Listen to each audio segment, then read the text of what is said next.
Good afternoon, everyone. It's Tuesday, April 14th, 2026. This is a school board workshop, and the time is exactly 1 o'clock. Sergeant at Arms, has the front lobby been attended to? Thank you, Chief. Dr. Cullen is unavailable today. In her stead, we'll please welcome Deputy Superintendent Dr. Kenneth Savage. Dr. Savage. There are 13 items on the agenda this afternoon. The first one is construction change order reports for February 2026, then safety third quarter, then the district advisory committee report, the policy review briefing and first reading, the academic update, summer programs, learning and AI student rollout. I've been waiting for this AI student rollout, by the way.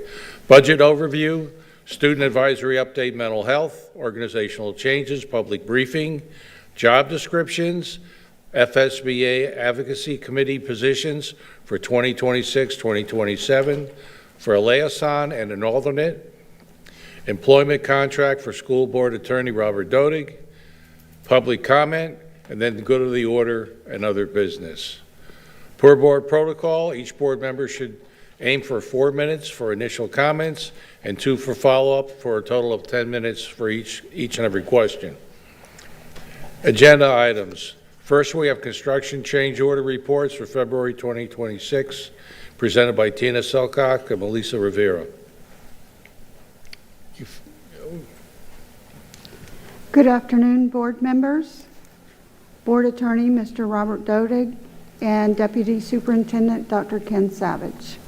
Today I'm presenting the February 2026 change order report, which includes 3 categories: direct material purchases, non-direct material purchases, and contingency adjustments. Direct material purchases total the amount of $647,213.37, with $36,053.91 in tax savings being returned to the district. These DMPs are for the flooring at the Cypress Lake Middle School rebuild project. Second, we have the non-direct material purchases. They have a net total of $9,213.14. This includes $16,450 for added tax strips at the Hector A. Caffaretta Junior K-8, $135,196.26 for direct material purchase reconciliation for the Lehigh High School re-roof project, and a credit of $142,438.12 in owner savings being returned to the district from the Harnsmarsh Elementary Middle Traffic Improvement Project. Lastly, we had the contingency adjustments, which totaled $66,502.61. These are due for unforeseen conditions at the Spring Creek Elementary HVAC renovation project. This concludes the change order report. If you have any questions, also attached is the sheet that better explains the differences in the totals. Do you have any questions? Dr. Savage, any questions? I don't, but do our board members have any questions today? Board members? Great job. Looks like no questions. Thank you. Okay, moving right along. Next, we have the safety update for the third quarter presented by Dave Newland and Lisa Barnes.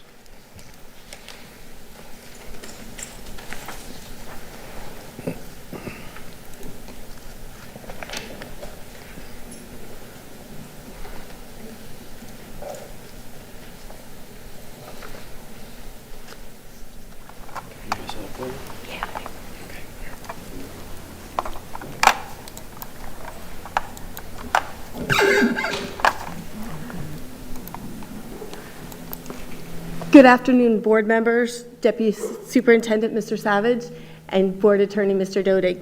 This afternoon, I'm going to be updating you on the third quarter inspection results. I am, from the Office of Safe Schools, I am required by Florida statute to present this information to you. So this quarter, we had 39 schools that were inspected, and of those 35 passed with no issues, and only 4 had a documented deficiency. So of those deficiencies, which would be the next, of those deficiencies, we had 2 issues this time. We had some doors propped open during instructional time, and we also had some issues where when the inspectors come in, they get a binder from the front desk or from the front office, and not all the required documentation was in there. So I worked with all the principals, got everything corrected. I submitted the plans, the corrective action plans, to the Office of Safe Schools. They've accepted my plans, and so we're good for right now. So statistically, we had 33% of our schools this quarter, and of those, 90% passed with no deficiencies. Is there any questions? Dr. Savage? Yeah, I don't have any at this time, but we stand ready to assist with board member questions. Mr. Giovanelli? Thank you for that, and thank you for the updates. My only question is really, I see that we continually, the door seems to be propped open. That seems to be the, like, habitual offender, right? It is. So, is there anything we can do? I think, because I think it's just, somebody probably goes out to go to the bathroom and then doesn't pull it, or, like, is it a door? So there's a couple different issues there. So for example, at one of the schools this time, it was the auditorium that was propped open. And if there's instructional time going on, it has to be secured. So since the school, there was different people in and out, the school wasn't sure, they had a big sign printed next to the door, "Do not prop open." And so the schools know this. There was some testing recently. A teacher thought, be quieter if we kept the door propped open. We've addressed that. We've addressed that issue. So it's a myriad of issues, and just sometimes people don't think. And so Yeah. we just have to keep on them with that. That's all. Okay, any other questions, board? Ms. Jordan?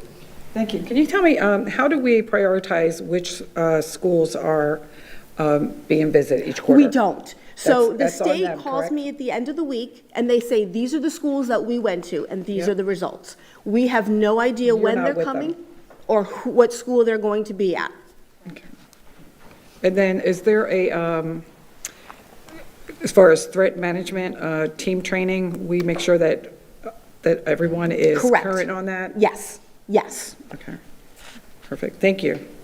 Any other questions? Okay. Oh, go ahead.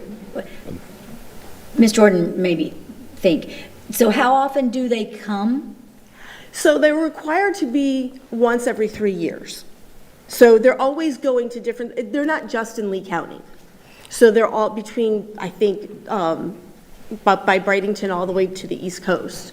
So I just don't know when or how they're coming. I feel like they come often, though. We have a lot of schools, so they're here a lot. Well, that's a good, Yeah. that's a good thing. We Right, want them to come no, often. I do think it is too. It's not just by chance, like once every 3 years. They're here They often. come, right, and there's no That's my say. point. So for example, when they went to the island school, which was way out there, there was nobody there except for an SRO. They were all on a field trip. So they don't call ahead. They had to reschedule.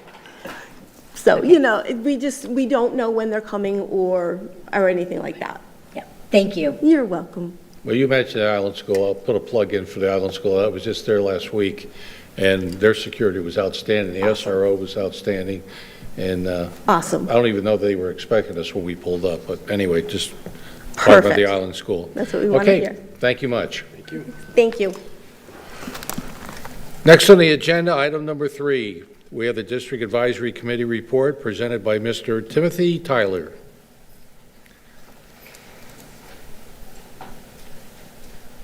Good afternoon, board members. Deputy Superintendent, Dr. Savage. His mic's not on. Your microphone's not on yet. Could you put the main mic on in the back if anybody's back there? Mr. Tyler, is it on red? I don't know. No. Yeah, you hear me now? Yes. Yeah, you go. Great. Now we'll start again.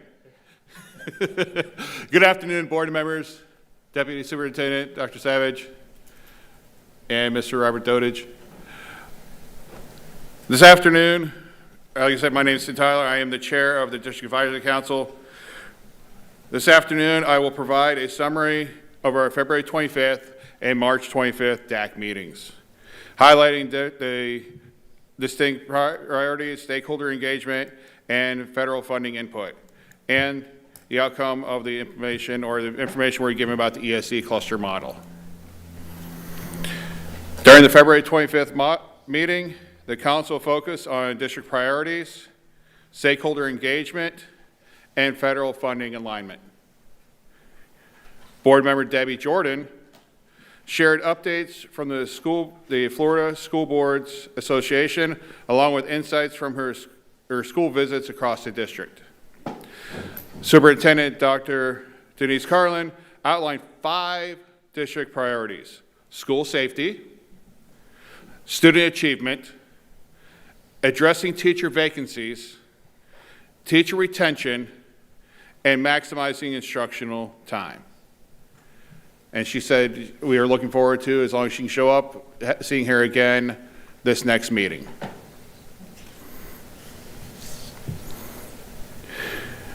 The district also highlighted the Innovation to Excellence campaign, which promotes school safety, college credit opportunities, and career pathways,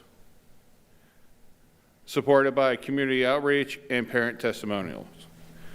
Additionally, DAC members provided stakeholder input on the federal grant funding priorities from Title I through Title IV,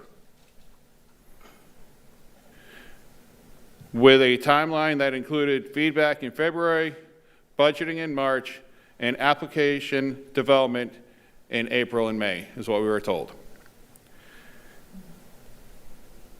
While February focused on planning and alignment, in March, meeting focused on implementation of a major district initiative.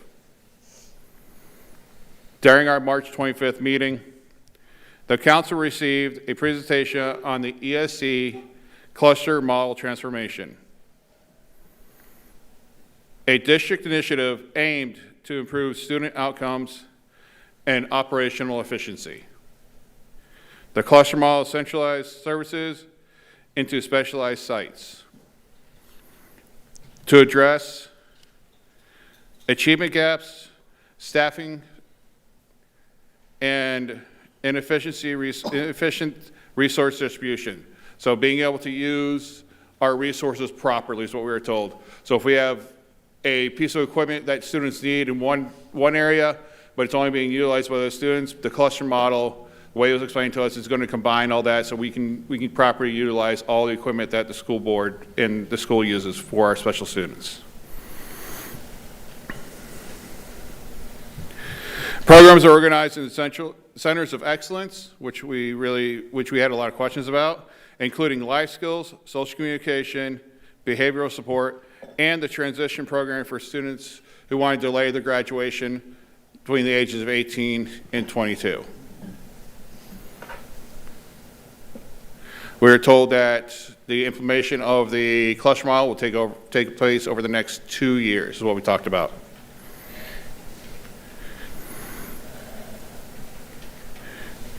This model is designed to increase access to services, improve class or staff collaboration, enabling a classroom who now has one, at least the way you explained to us, has one teacher, and that teacher's out sick. We have more than one teacher in a ESC room that is all-inclusive. Now the schools don't have to worry about trying to find coverage for that classroom. There will be another teacher in there, and there will be other paras in there also, because you have more than one teacher, you're going to have more than one para in that classroom. Enabling it to be a little easier on the schools instead of schools scrambling, trying to find subs, or having to move teachers around to cover these classrooms. We are also told it is going to save money by reducing travel time by some of our specialists. They have to go see all our different ESC inclusion students, which we thought that was a very good idea. And better resource allocation and usage.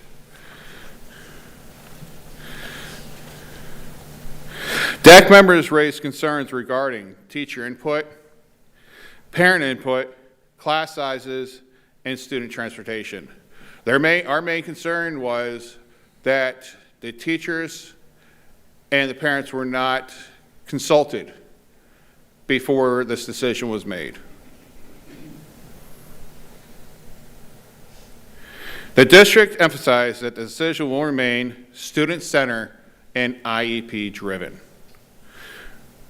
with ongoing feedback and adjustments throughout the information. They said they will reach back to DAC next January and let us know how the progress is going from the time it's implemented in August to January. The District Advisory Council continues to support district initiatives while emphasizing the importance of communication, transparency, and stakeholder engagement. While March introduced major information initiatives, thank you for your time and your continued commitment to students, staff, and the community. I'm happy to answer any questions you guys have.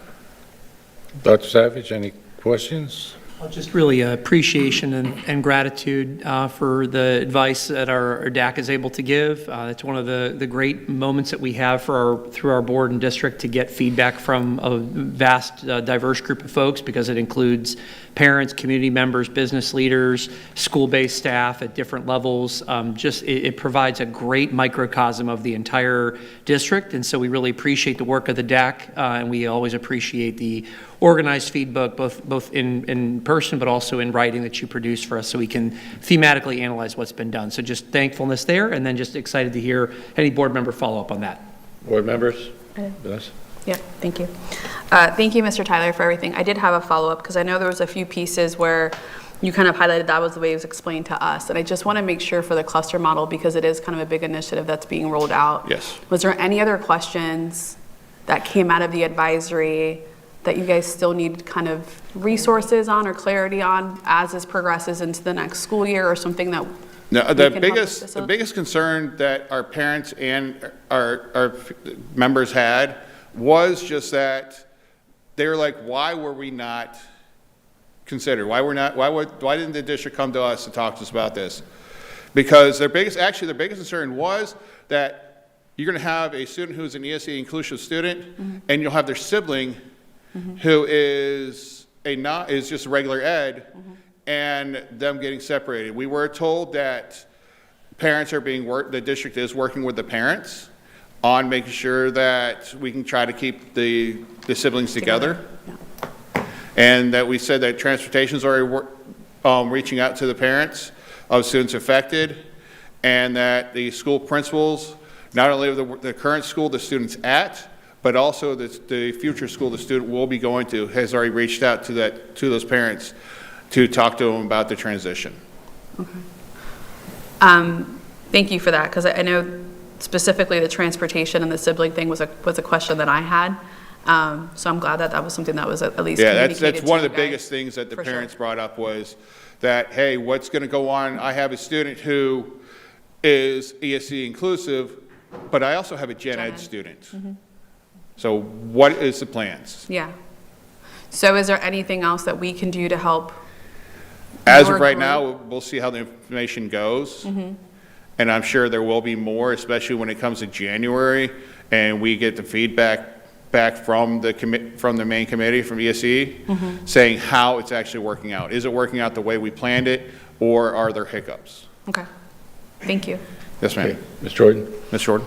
I just wanted to say, thank you, Mr. Tyler. You run a great meeting.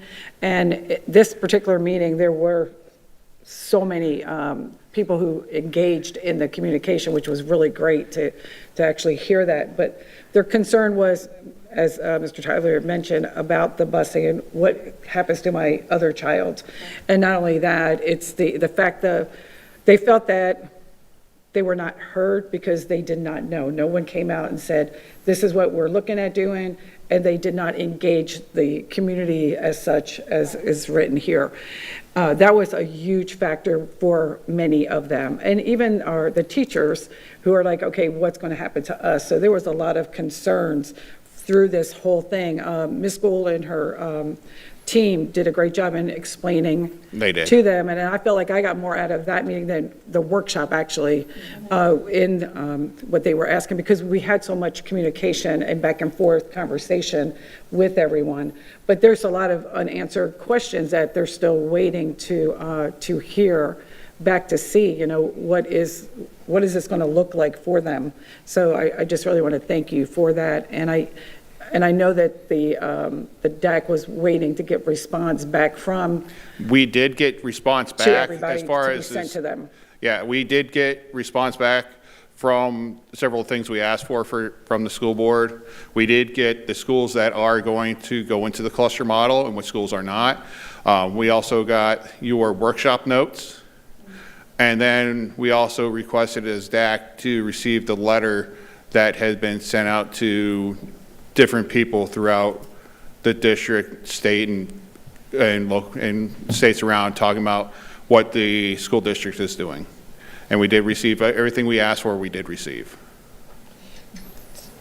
Sorry. So the letter that Mr. Tyler is speaking about is the one that we had sent out with the, you know, the postcard, the letter, and who exactly is receiving those letters? Why are they receiving them? and what That's a big exactly question we does had it say? too. Yeah. Thank you. That's, And to that, because I know part of our conversation when the workshop happened, that after the workshop the next day, those immediately impacted in the upcoming school year were receiving the communication. And then the following scope of that phase 2 would get that communication later on because they're in the next school year. So I know that letter specifically is what you're talking about. But from now until January is a big time. So I just want to make sure if there's anything in the meantime, even before school enrollment, if there's anything that the district can provide your group to work out to your schools or to your families, just to let us know. I will, we will. We'll reach out to you guys. Thank you. Yes, ma'am. okay, any other questions from the board? Okay, Mr. Tyler, thank you very much. Thank you, sir. Okay, next we have the policy review, briefing and first reading, presented by Robert Dodig and Benita Brophy. Wait for Benny to get seated quick. All righty. Good afternoon. Ms. Brophy and I are here today to brief the board on 19 amended or revised policies.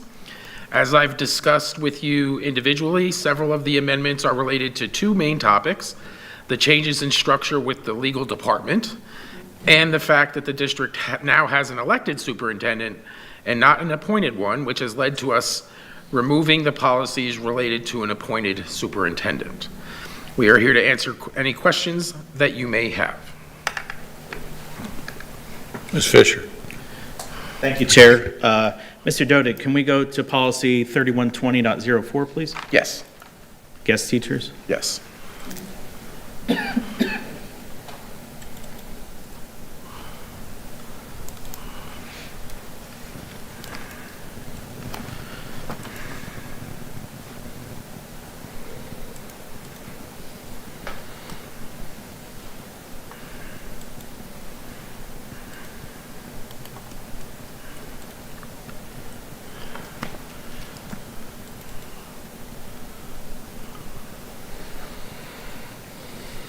You just passed it, Ben.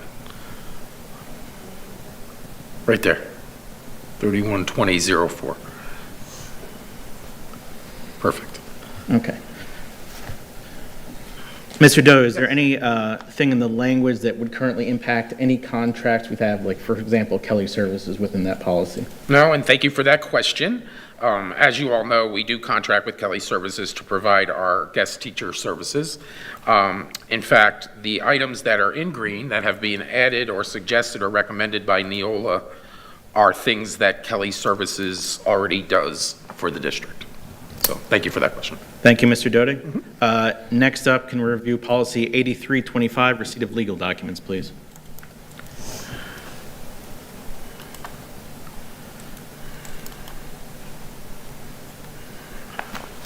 And this is, I know it's outlined in here, but just kind of maybe a general explanation of how the free flow of information will work. For example, documents that go to the chief staff attorney versus documents that are served upon the board.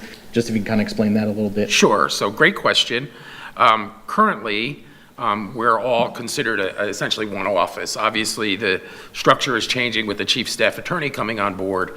And currently, the subpoenas for records and things like that are addressed by one of the paralegals in our office.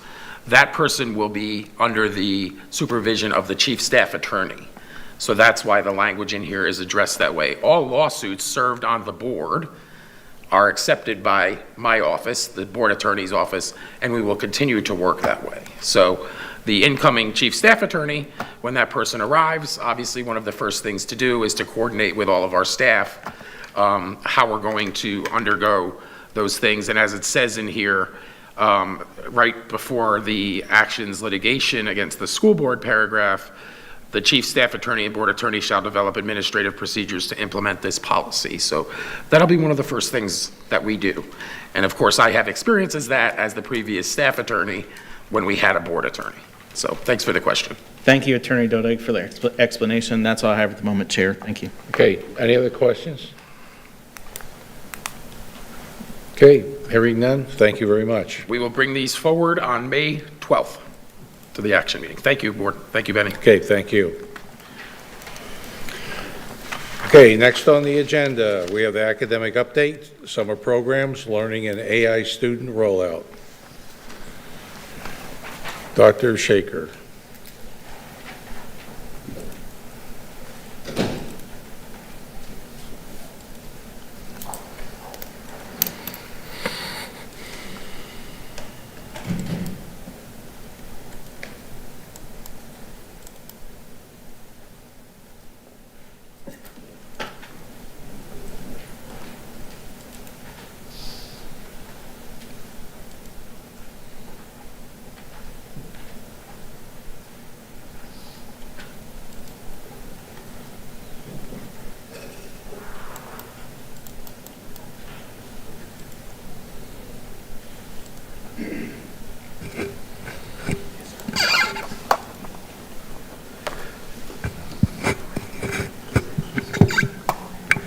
Good afternoon. I'm Dr. Nathan Shaker alongside Dwayne Alton, our Chief Information Officer, and we're here to present our district strategy for AI integration, as well as some information about our 2026 summer programs. Today, we will cover three main topics: our current and future AI plans, our comprehensive summer program offerings, and we want to share some detailed information about our revamped third grade reading summer school, which we will call Lit Camp. Our AI strategy is grounded in the U.S. Department of Labor's AI literacy framework. The framework is very clear that first we build confidence and comfort before we move into the area of strict governance or oversight. To bring our staff up to speed, we have managed various challenges for our teachers to what we are affectionately calling micro-learn, accessible AI tools. In our first challenge that ran from January to spring break, 566 teachers completed the AI Ascent Challenge. We've rerun that challenge now, and currently we have 120 doing the second run of the Ascent Challenge, and another 140 that are doing the advanced course, the Alpine Challenge. We have around 100 school administrators who are currently doing the Leadership Peak, which is specifically designed for our school leaders. Next year, we are planning to pilot launch a structured 10-week onboarding rollout in 8 to 10 high schools, tentatively planned for August to mid-October, and possibly middle schools through late December. And I know I added a lot of qualifying words there. Our AI governance team is hard at work every week. We meet on a weekly basis now, talking about the best approach to slowly roll out AI tools to our students. While elementary schools were included in the original plan, our AI governance team recently met just last week and opted to hold on any elementary implementation. Now, we affectionately refer to AI as the easy button, but wrapped in caution tape. And so we're going to be able to, and just as a quick note, if you ever needed a picture of an easy button wrapped in caution tape, you just need to go to Gemini and type in, make an image of an easy button wrapped in caution tape. And you'd have it right away. No more Googling. We want our educators truly to view AI as a high-level administrative partner. It provides a blank page solution. AI handles the initial organization and data crunching, leaving the final authority on instructional quality exactly where it belongs, with the teacher. For leadership, AI reduces cognitive load by synthesizing data, suggesting immediate differentiation, scaffolding for high complexity tasks, and provides clarity to even observation notes. For teachers, we have tools like our benchmark unpacker gem, which helps quickly identify exactly how a student answers may or may not meet the rigor of a state standard. This is just one example of how we can leverage AI in a very positive way. Right now, our teachers use documents such as the Big M, our test item specifications from the state, as well as our content benchmarks. We can put those items into what we call a gem. It's kind of a confined version of Gemini. And we can allow our teachers to go in, type in a benchmark. It will read all of those documents for them, and it can give them interpretations like, what are look-fors that I should have for students? What are appropriately challenging questions at an appropriate rigor? And we can slowly start rolling out these tools to our teachers because it can do the initial data crunch and that analysis so that they can focus on planning and building great lessons. Our implementation relies on 4 principles. First, the 80-20 rule. Let AI handle the data so that you can focus on quality and feedback. Second, verify facts. AI has a wonderful way of sounding incredibly confident even when it's wrong. And so we call that the confirmation bias. And so you always have to be the captain of the ship. You always have to be in charge. Third, actively monitor outputs for bias. We know that as AI kind of searches the entirety of the internet, you have to be very diligent about the direction that it's going and make sure that you have that 20% control of it. And fourth, commit to continuous learning because truly the technology evolves on a weekly basis. The tools that we look at in Gemini and Notebook LM this week are literally updated week to week. Just this past 2 weeks in Gemini, you can make a song if you'd like to. You can go in there and you can make a really great 1990s hip-hop 3-minute song related to any topic that you'd like it to do. It does a great folk song as well. And so, but again, that was just added about 2 weeks ago. So we wanted to try it out with you today. So we have a wonderful helper here today in Miss Cara Coble, who's going to help us guide you all through a little AI assent experiment. So what we can do right now, if you want to go ahead and open up Google on your computers. And I'm going to step away from the dais for just a minute to help support. Everyone on the panel, would you please take a moment and go into your email? Go into our email? And what you will see is exactly what our teachers and our leaders see, and you should have seen because you should be getting these challenges as well. But you should see an example that we've created that is specifically for board members. So we've got 2 different activities for you. And depending on your comfort level, you're welcome to try either. And I also wanted to make sure you had a piece of paper so that you can follow along as well. And within the challenge, you'll see I've gone ahead and done everything for you. I gave you a prompt that you can copy and paste, just like I do with the teachers so they can see the language to use. And then I also gave you a Google Doc that has all of the examples that we can use since we don't have a really long time.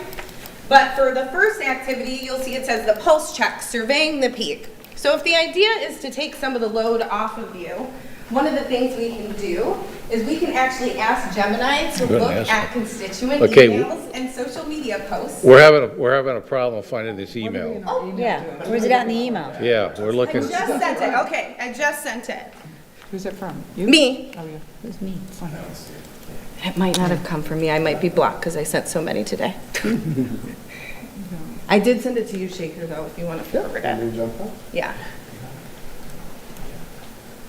Did anyone get it to Kim or no? Not yet? Okay. It's sent. Oh, hold on, I think it goes by there. No, it should be from Cara Copel. Yeah, it's not here. Did you get it? See, that's why we do paper too.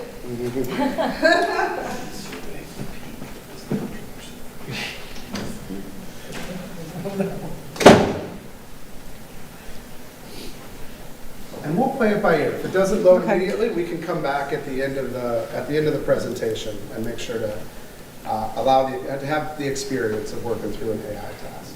Well, we're going to be patient. We've been looking forward to this all day. Yeah. So, Right here.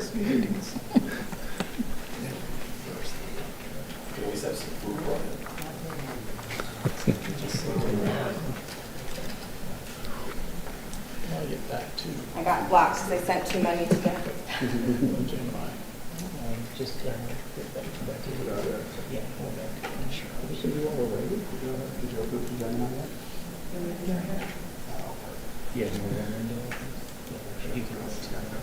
Debbie, did you get your Gemini open?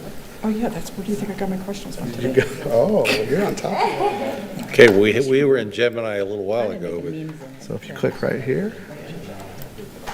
Oh, look at that. Look questions at for you Gemini too. down. AI. Good, good. You're pretty proficient with Gemini. Excellent, excellent. We'll see if I can. okay, now Gemini was here somewhere.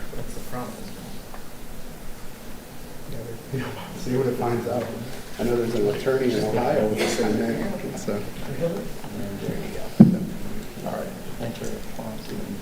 Unfortunately, I'm blocked from sending. All right, I can type what we need. But I did, thank goodness I printed, because you should be able to type it in as well. And I did actually give you the sample of the Google Doc sheet that has the sample, like, fake emails on there as well. But the idea behind it is so that you can see that this would be something that you guys could use to help streamline your work. So if you have a series of social media posts where you want to get the gist of what everyone's kind of looking at and create a student forward-facing, friendly response, it can do that for you, and you can review what it says, make it your own language, and save yourself some time. And then if you look at the back, I actually created an activity for current legislation. So July 1st, September 1st, and December 1st, we have 3 things that we need to do for legislative compliance. And the third one's really short, but the first 2 are really, really long. The second one's 84 pages long. So if you copy and paste all of that into Gemini with the prompt that I gave you that identifies how to shorten it up, look at where our compliance is and what we need to do, it can create an agenda for you so that you can keep everything on track. So I think the best approach may be to continue the presentation, and we'll come back to it at the end. So, Cara, we'll work on getting it over to maybe Ms. Schaefer or Ms. Latanya and see if they can forward it, and we'll come back to the activity at the end of the presentation. Yes, of course. Because we do have a lot to cover today. Okay, absolutely. So we wanted to discuss next our summer programming. 2026, our summer ecosystem, we are shifting to our 2026 summer ecosystem. We have built a continuum of care. This spans 3 essential pillars: essential remediation to fulfill state mandates, tailored care for specialized student populations, and our fee-based summer institutes for advanced enrichment. For essential remediation, we are running our intensive grade 3 lit camp face-to-face alongside our secondary credit recovery, which operates at a highly focused 1:35 ratio. For tailored care, we offer virtual self-paced ESOL support for K-4 ELL students and face-to-face extended year services for our ESE students, affectionately known as ESY. At a glance, these tables provide a quick logistical snapshot of our programs. Please note that Grade 3 Reading Camp targets Level 1 FAST PM3 students without a good cause code and requires full focus attendance tracking. Also, middle school ESY students will access services centralized at high school host sites. Our fee-based summer institutes unlock pathways for advanced discovery. Offerings include elementary humanities, and STEM camps like Space Voyagers, middle school tech and engineering, including the zombie outbreak, survival design, and high school programs focused on academics and leadership, such as the Raider Camp, and life skills like driver's education. In addition to our summer offerings, we are excited about our summer summit that's coming up June 3rd through the 5th. We have a total of 650 participants already registered and ready to go. We're excited for our daily keynote speakers, Brian Mendler on behavioral management, Chris Nykich on neurodiversity and empowerment, and Dr. Jeannie Golden on trauma-informed care. They will be our keynotes for each day of the summit. Now, I want to share with you a little bit about Lit Camp, which is our redesigned third grade reading camp. We have some incredible assistants as well who are going to pass out some materials to y'all so you can get a little preview of what Lit Camp looks like and feels like. It really is a paradigm shift for us. We want to highlight our biggest change. We are trying to reimagine third grade reading camp. We are moving away from sterile environments and disconnected worksheets, and we are disguising rigorous intervention as an inclusive, immersive summer camp experience. We're driving unprecedented student engagement through creating a camp-like atmosphere.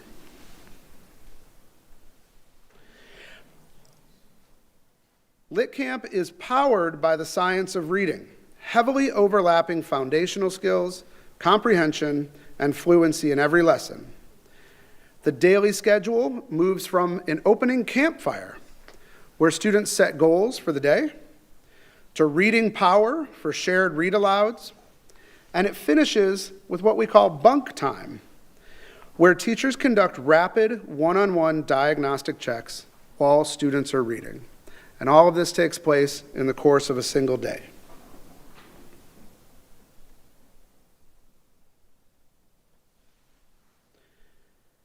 We also integrate the Florida Student Resiliency Wheel directly into the literacy that they're reading. Rather than isolated behavioral lessons, students analyze strengths like friendship and courage as literary themes, gathering text evidence from books like Owen and Mazee.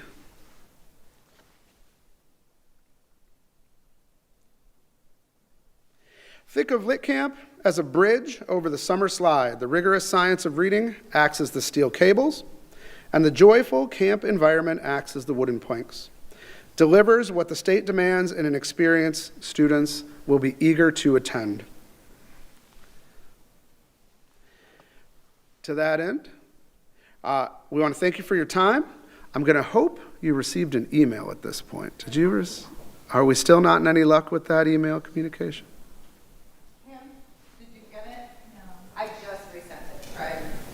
All right. It's the filter. We'll still stay optimistic while opening ourselves to questions, if there are any questions or comments. Yeah, I don't have anything, just again, thanks. I'm sorry we didn't get the opportunity to do the live activity with it, but it's the prompts and whatnot, is if we're able to resolve and get it to the board members, it's certainly something you could copy, paste, and attempt, so you get a chance to actually experience part of what those challenges are like. Other than that, just again, we stand ready for questions on any of the topics that have been presented today. Ms. Fisher. Thank you, Mr. Ribble. Thank you, Dr. Shaker. Appreciate this presentation. Question going back to AI. So you talk about, on slide 3, about the 10-week onboarding rollout.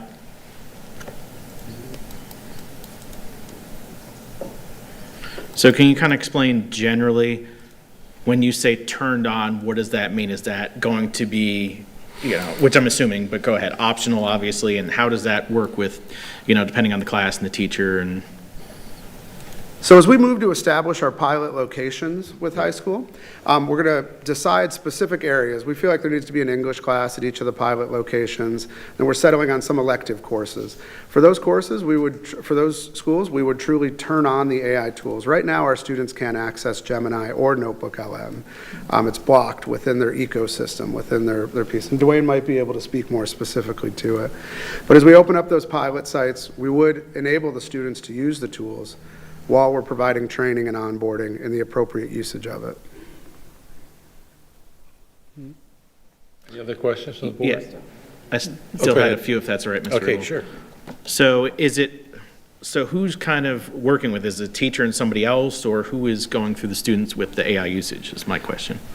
So I think we would target specific subject areas. This was the most recent conversation we've had at this kind of weekly cadence. Again, English department at Southport Myers High School, for example. We know there's a couple departments that are very eager to begin using it. So Riverdale High School, for example, their elective area has been hungry to use AI tools for their yearbook and for their visual design. We would just be very specific about the areas that we piloted its usage. What I mean by that is are these teachers receiving specific training that they'll then? Yes, good question. So we do have a training that will be part of their standard kind of safety trainings at the beginning of the year. They're going to take a 30-minute AI awareness training at the beginning of the year. We also will continue to have build capacity through the Ascent Challenge, through having teachers in each of our buildings who are familiar and comfortable with the tools. One more question, Mr. Ribble? Please. If we can go down, it's to the summer series on the credit recovery for, I think it was, let me see what, sorry, I'm missing what page that was.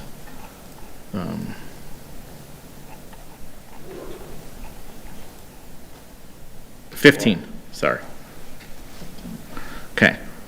So for high school, when you're talking about credit recovery, Dr. Shaker, is that Ingenuity, or is it different, or is it? We run credit recovery through our Edgenuity program, correct. Okay, my kind of general question is in regards to Edgenuity, and you talk about some things, there's a perception that the kids are kind of just put it at a computer, and it's kind of, they're just pushed through to graduate. Can you kind of dispel some of those myths, please? I think it is a facilitated program because a lot of our credit recovery is doing different courses while the students are in there.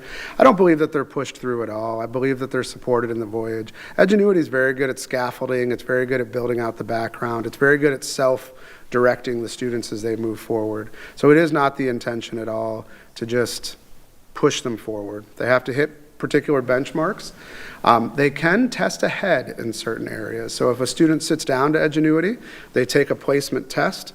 If that placement test shows mastery in a certain number of benchmarks, it will move them forward in the course at a faster rate because they've shown mastery. And at that point, they would complete the rest of the course.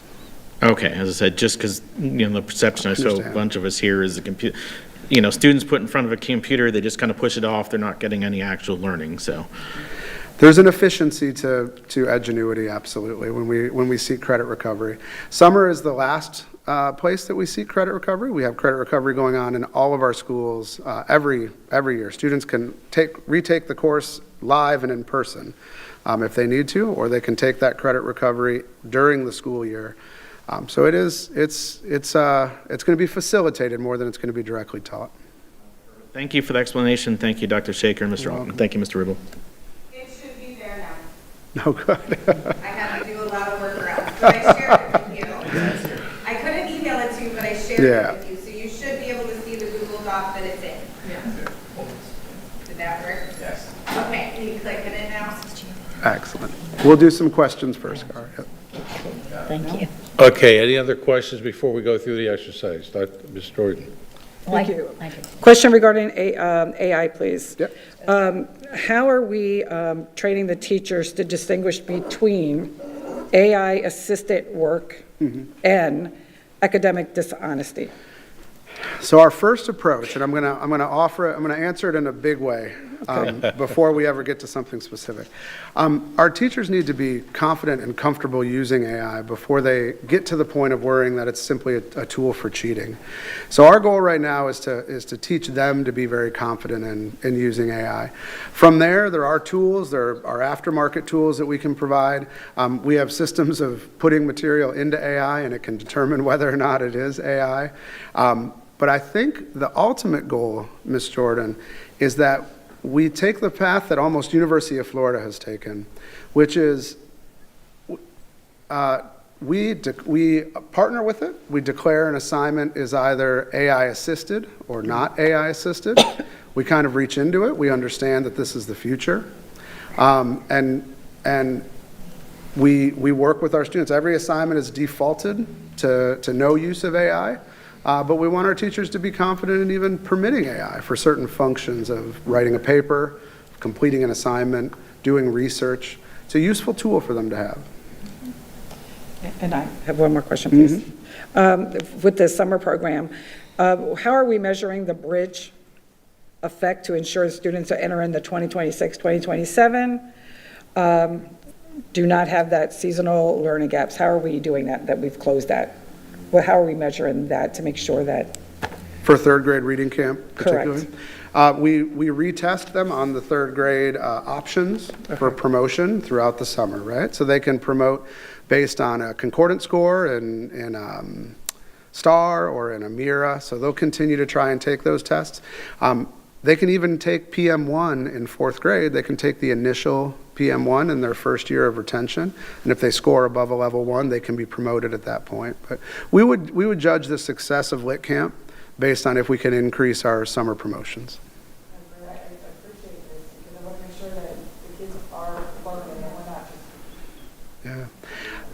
I think we're I starting. appreciate it because I want to make sure that, that we are doing this for a reason and that they are getting a benefit out of it and we're not just doing something to do it. So thank you, and thank you for those questions. Mr. Fisher, I appreciate that too. Thank you. So, question regarding the Lit Camp. So the two books that you gave us was one in English and one in Spanish, right? Yep. So this is for third grade? I have to look and see which version it is. I just grabbed some samples to make sure you I could don't see know. kind of the way that it was structured. They look, So I think there should be a parent manual that comes home with you, as well as a workbook for the students. family. I think more than anything, it gives you a sense of the feel of the program and some of the initiatives that'll be part of Well, it. so my question is really, so the family, so these aren't all the same, you just gave us what you had. Is that my understanding? Okay, because. I wanted to provide you with some samples, so, yeah. Gotcha. So this is third grade, right? Yes. I mean, that's what I thought. I got my experts right here. They're saying, Okay. yes, it is third So- grade. The third grade, so a third grader will get this and take this home for the summer. That's part of the materials that they would use. Now, that would be part of the class that they're being taught. It's an in-person, third grade reading camp is in person. Right. This is the curriculum that they will use for third grade reading. So my question, so yes, third grade reading. So now in third grade, they're already reading, let's say, third grade, why aren't we giving them English? Is really my question, because like they're learning Spanish, and they may be, multi-language students, but like. I think what you're seeing is a supplemental material. So yeah. Well, that's what I'm trying to understand. Remember, I'm not an educator. Just to assist our families with engaging. It's one of Well, the my available family is not resources. Spanish. Oh, okay. Gotcha. So that would be for the parents. Right. That So our goal speak would be Spanish. that. I'm thinking children, so that's what I was trying to, I get you now. I was trying to, take me a minute. So for even some of our bilingual parents, we could send them a guide home that would give them support in how to help their student at home. Because Right. part of the program is also just to send lots of books home. And you'll definitely see that effort. We want parents reading with their students at home. It's definitely going to help.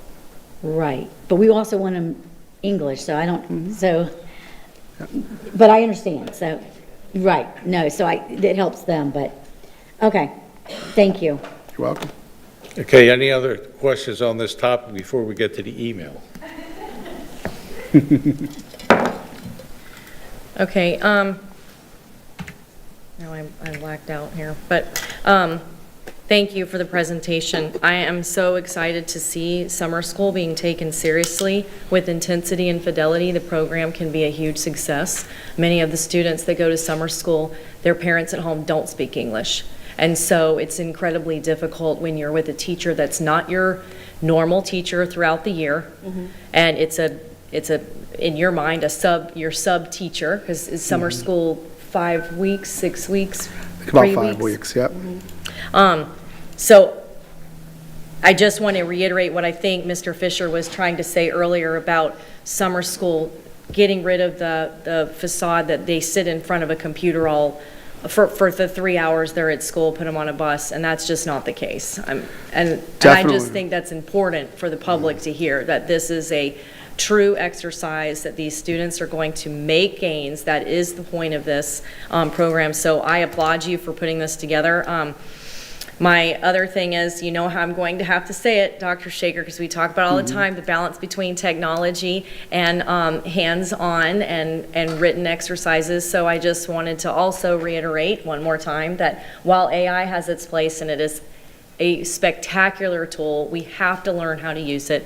I've heard Mr. Chairperson say before, the way that you say it is, people aren't going to not keep their jobs because of AI. It's because they won't know how to use AI. Correct. And I think that's an important statement to make, even to our students, that this is a tool to help you, but you've got to also do the other hard work and dig in. And as long as we're teaching that simultaneously in the classroom, then it's going to benefit the kids, especially those high schoolers that are getting ready to go into college, and they're going to be expected to use it for multiple things, not just write papers.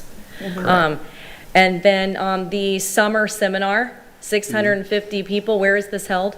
It's going to be at the Westin this year. Okay, And we invite you to come at any time during the event. thank June you. 3rd Are through the 5th. educators that are signed up able to receive CEUs?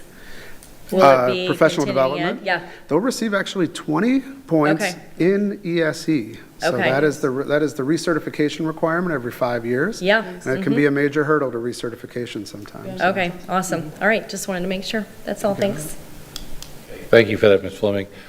Are we ready to go refer back to the email now? I appreciate the optimism. We're gonna make it work. Are you ready for it? Let's do it. Ms. Coble, do you want to join us back up there? I'm on it. Yeah, I opened up the email, it's here. Get that. So one of the fun things about technology is having to pivot when it doesn't work.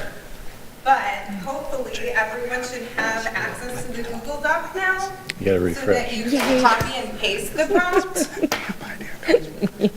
And then use any of the samples that I created for you for constituent emails or Facebook posts.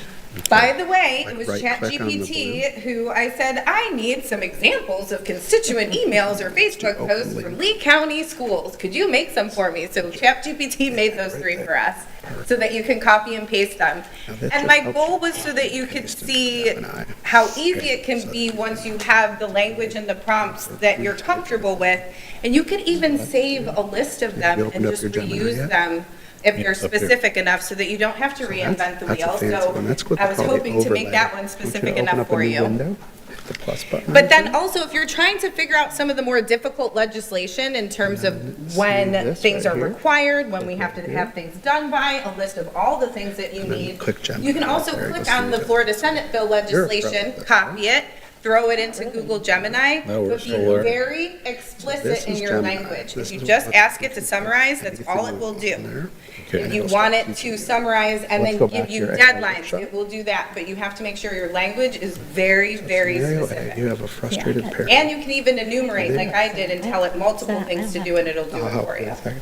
So they send you this email. It says subject urgent. Copy and paste that whole email. This? I don't have it. I haven't. So let's go back to I didn't get, she didn't get me the email. See, I got Jennifer, and she said, open it this way, and that's what I did, and that's what I got. That's what I'm getting. Can I take your mouse for a second? You sure may.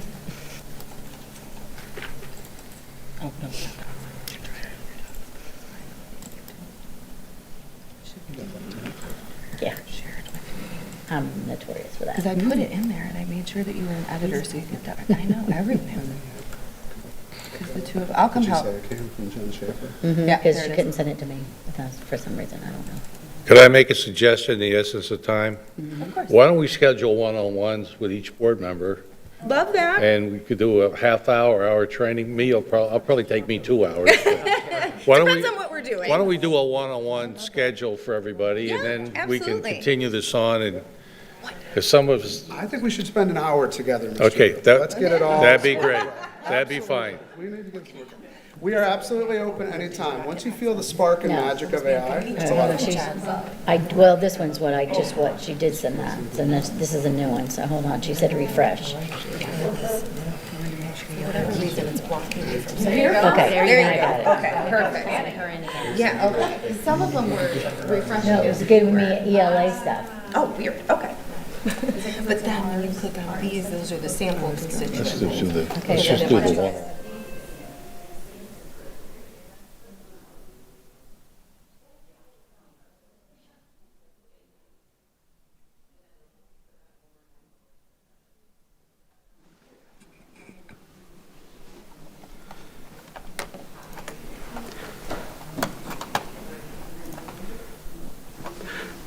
All right, to that end, board, thank you so much. We apologize for some technical difficulties, but we stand committed to meet with you at any time to really share kind of the magic of what AI can create. Because once we can get past the fear and nervousness of it, then we can appropriately govern it. And so, That'd be great. Thank you very much. Question. I had a question. You have another question? Just a Good. question. So in the weekly updates, a while back, there was some kind of program, like AI thing that we were supposed to be doing or learning, but I never learned it. So. I can read, that's the AI Ascent Challenge. We can send it all to you. I would like, if that's what I wanted, like a workshop on, or like, explanation, and I want to play, but I'm not sure how. How about that? Even better, I believe that Cara had created an Ascent Challenge specifically for school board members.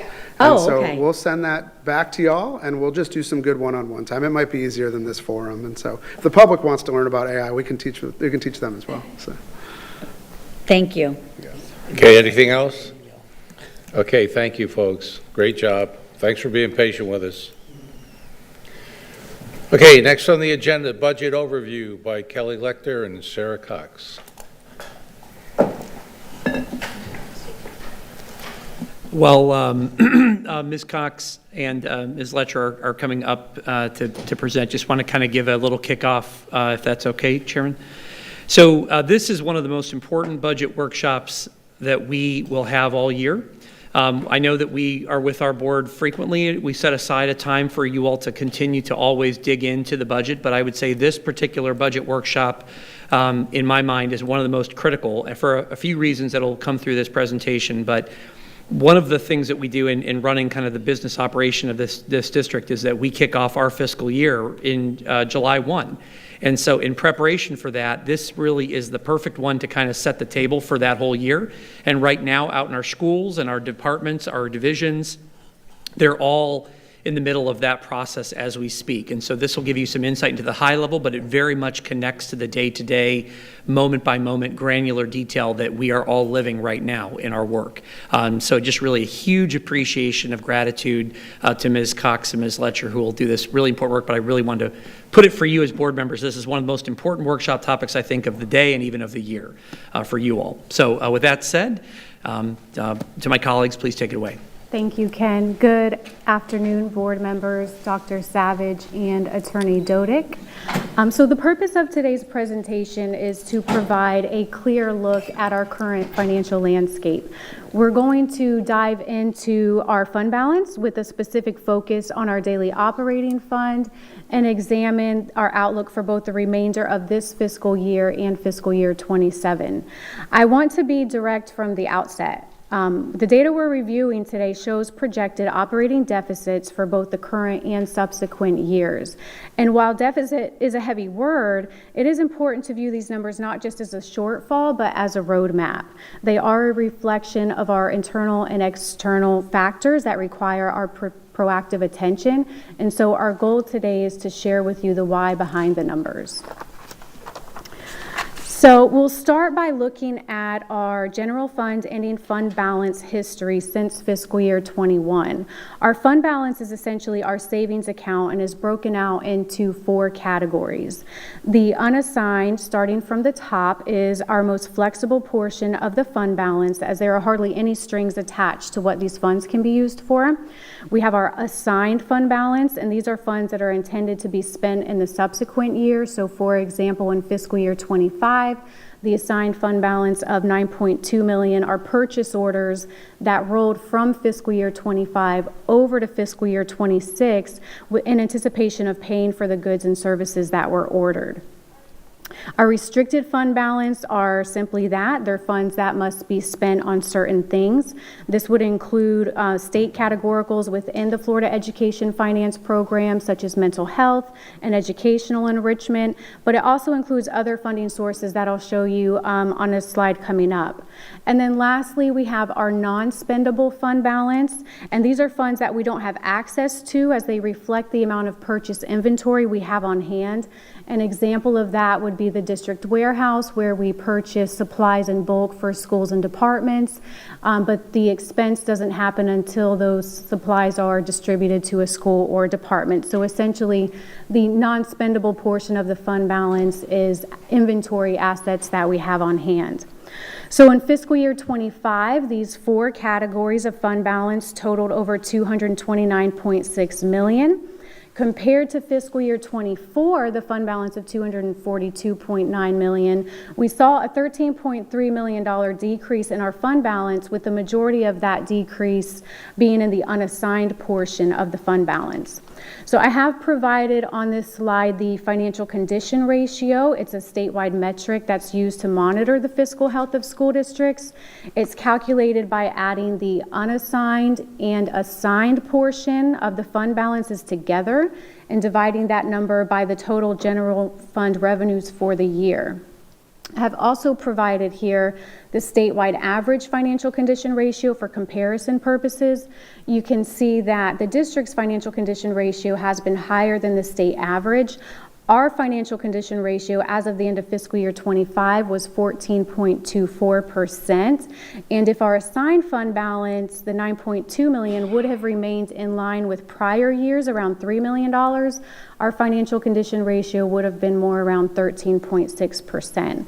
And in my professional opinion, I want to encourage us not to get hung up on the financial condition ratio. The most significant number is our unassigned fund balance, as this is our most flexible pot of funding. And so if we take a look at the fiscal year 25 ending fund balance, the $229.6 million that you saw on the previous slide, here's how it breaks out. This is an important look, as we often consider the general fund in totality as our daily operating fund, but it's made up of 6 individual funds that are reflected here on the slide. So what this shows us is $185.6 million, or 81% of the total $229.6 million ending fund balance for fiscal year 25 was specific to our daily operating fund. So, we often just see that $229 million number, but essentially just for our daily operating fund, it's $185.6 million, because of these other funds that make up the total general fund ending fund balance. And you can see the Hurricane Ian fund has made up about 17%, even in the last prior year, given the large influx of cash that we receive from the state to help cover the cost of those ongoing repairs. And so when internal and external stakeholders view our annual budget books or financial reports, especially those mandated by the Florida Department of Education, the general fund encompasses all of these funds. And so what I want us to do is to shift separating out and creating a focus on our true daily operating fund, as it's important as we analyze cost reductions and build contingency plans to mitigate our anticipated deficits. So this slide focuses just on our daily operating fund. We commonly refer to it as Fund 10,000. This shows the revenues, expenditures, and fund balance. And to start from the top of the slide, we have our beginning fund balance. We add to that revenue, new revenue, and other revenue sources. The other revenue sources include insurance loss recoveries and a capital transfer. And then we deduct expenditures to get our ending fund balance. For fiscal year 25, our daily operating fund savings account was reduced by $17 million. This was an intentional effort to reduce our savings account. As you can see, each year since fiscal year 21, it had been growing. And while an increasing fund balance looks good on a balance sheet, a fund balance that grows too large can be a sign of underinvestment in the daily operations. So one thing to point out is how a transfer from capital has played into our financial picture. 2 rows up from the bottom, the row titled expenditures under/over new revenue only looks at new revenue compared to expenditures. So if we look at just the fiscal year 25 column, our new revenues, all income to the district, excluding insurance loss recoveries and the funds transferred from capital, that totaled $1.013 billion, while expenditures totaled $1.053 billion, creating a $43.8 million deficit. A transfer from capital in the amount of $26.3 million was taken, ultimately making that deficit $17.4 million. So the capital transfer is a strategy and one that we must be intentional for our financial future. The fiscal year 21 through 25 timeframe highlights an era of exceptional revenues, not all of which occurred in the general fund, but from which the general fund benefited. During this time, we saw an influx, or the world experienced the COVID pandemic, and we saw an influx of federal funds within a 3-year period totaling almost $300 million. This relieved the general fund of some expenditures temporarily, but more so created investments in people and programs that were hard to eliminate when the funds dried up. So in fiscal year 25, some of those people and programs did shift over to the general fund. And another exceptional revenue in the general fund over this time period is property tax. Post-COVID, property values surged, and I'll speak to that in more detail in an upcoming slide. Lastly, interest rates have risen significantly over this period of time. Any idle cash the district has is strategically invested to maximize our resources. We have been a big beneficiary from this, receiving over $31 million in interest income in our daily operating fund alone in fiscal year 25. So all this is said because it is part of our budget story. And to continue that story, this slide presents our financial outlook for the current year.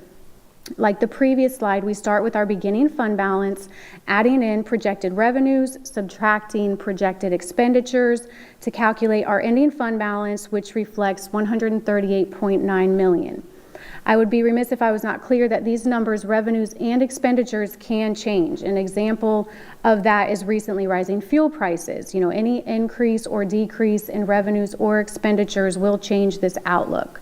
So a critical factor to our revenue picture is the Florida Education Finance Program, or the FEFP. So when we receive the FEFP fourth calculation sometime next month, we do anticipate a reduction. So as of the most recent forecasted outlook for for fiscal year 26, we are anticipating over a $92 million deficit, as you can see here.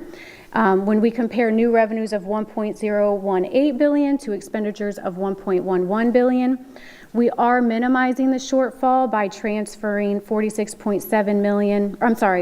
We're transferring $45.4 million from capital to make that deficit $46.7 million. So district practice and historic board desire has been to maintain a 10% unassigned fund balance. And specifically, that is 10% of new revenues, which this year equates to almost $102 million. So with the unassigned fund balance beginning this year at $136.7 million and a forecasted deficit of $46.7 million, there is potential for the unassigned fund balance to fall below 10%. And this is not cause for alarm, but a signal for action that will evolve as we adjust to our new reality of a sustainability mindset rather than a growth mindset. And so just to compare fiscal year 25 actuals with what we're projecting for fiscal year 26, you can see our new revenues are anticipated to increase slightly by about $4.6 million, but our expenditures have increased over $50 million. So again, this deficit that we're anticipating for next year, we will offset with an increased transfer from capital funds. And so the capital transfer is allowable by Florida Statute 1011.71. It essentially is transferring revenue from the capital millage fund, not sales tax. It's the local capital levy that we have. We transfer revenue from the capital millage fund over to the general fund. And the statute is specific on the types of costs that it can cover. So, and we can charge salaries directly to the capital fund as well, and in which we do. In either case, whether we do a transfer or charge salaries directly to the capital fund, there must be documented evidence that such transactions are for capital purposes. And so when transferring revenue from capital to general, the funds can be used to cover things such as property casualty insurance, maintenance personnel, and other types of things. Positions that can be charged directly to capital would include positions such as those in our construction department, certain maintenance and IT positions, and most recently through House Bill 1 in 2024, bus drivers. So as I mentioned, for fiscal year 26, we increased the transfer from capital by $19 million. And whether we continue to increase the transfer or charge salaries directly to capital, this creates pressure on the capital plan. So looking forward to fiscal year 27, utilizing trends from our fiscal year 26 outlook, our prior year financial reports, and economic data, we continue to project a deficit. While we did not receive the FEFP first calculation from the legislator by March 13th, we anticipate a slight increase in revenues in our daily operating fund at this time. Given this, we know expenditures cannot remain the same. This creates some internal challenges and opportunities as we desire to continue to provide salary increases for staff so that they have a living wage. We also know that there will be a continued reliance on the capital transfer, albeit becoming more intentional about it. And lastly, a strong focus on maintaining a healthy savings account via our fund balance must be a focus for next year. So some of the factors, or the primary factors that are affecting our fiscal year 27 budget, are declining enrollment, the expansion of school choice, which is also playing into the declining enrollment, stabilizing property values, declining interest rates, and inflation. For the last several years, excluding COVID, the district has seen growth in enrollment year over year. For fiscal year 26, this is the first year outside of COVID that we have seen declining enrollment in a long time. And so there are varying contributing factors to that, and the expansion of school choice is one of them. For budget planning purposes, we not only look at enrollment, we specifically look at FTE, which is the state's measurement to calculate funding. And this graph, we are looking at unweighted FTE for our district schools only, so this excludes charter schools and family empowerment scholarships. The FTE here represents students in ESE pre-K programs through grade 12. It does not include programs such as Head Start, VPK, or our adult education programs. And so as I mentioned before, the district typically experiences growth year over year, with fiscal year 26 being the first year of decline. And while we projected an increase for fiscal year 27 compared to our FTE currently in fiscal year 26, we must prepare for not reaching our projection. For context, when the projection portal opens with the Florida Department of Education, typically in January of each year, the state provides us with a few different models they have developed based on our trend data, and we have to accept one. While we saw a dip this year in FTE, our multi-year trend still points toward growth. And so by accepting the growth model, we ensure that we receive the maximum possible allocation through the FEFP at the start of the year. If those students do not show up, we will have reserves to prepare for the reductions of funds that will occur later in the year. This graph shows our total unweighted FTE to include district schools, charter schools, family empowerment scholarships, all of which are funded through the FEFP. For our district schools from fiscal year 22 to fiscal year 26, we gained 2,984 FTE, or a 3.6% increase. For charter schools, they have gained 1,116 FTE, or a 9.3% increase. And for family empowerment scholarships, it has increased 8,040 FTE, or a 367% increase. So a portion of students not captured here or through the FEFP are PEP students, or they're on a personalized education plan. This program is an option under the Florida Tax Credit Scholarship, and again, that is not accounted for in the FEFP. So as of the 22-23 school year, which is the most recently published report on the PEP program by the Florida Department of Education, there are 1,650 students in Lee County on that program. A new scholarship program coming online in January of 2027 is the federal voucher program, and that is known as the Federal Education Freedom Tax Credit. This is another program that will operate outside of the FEFP and continue to increase school choice for parents.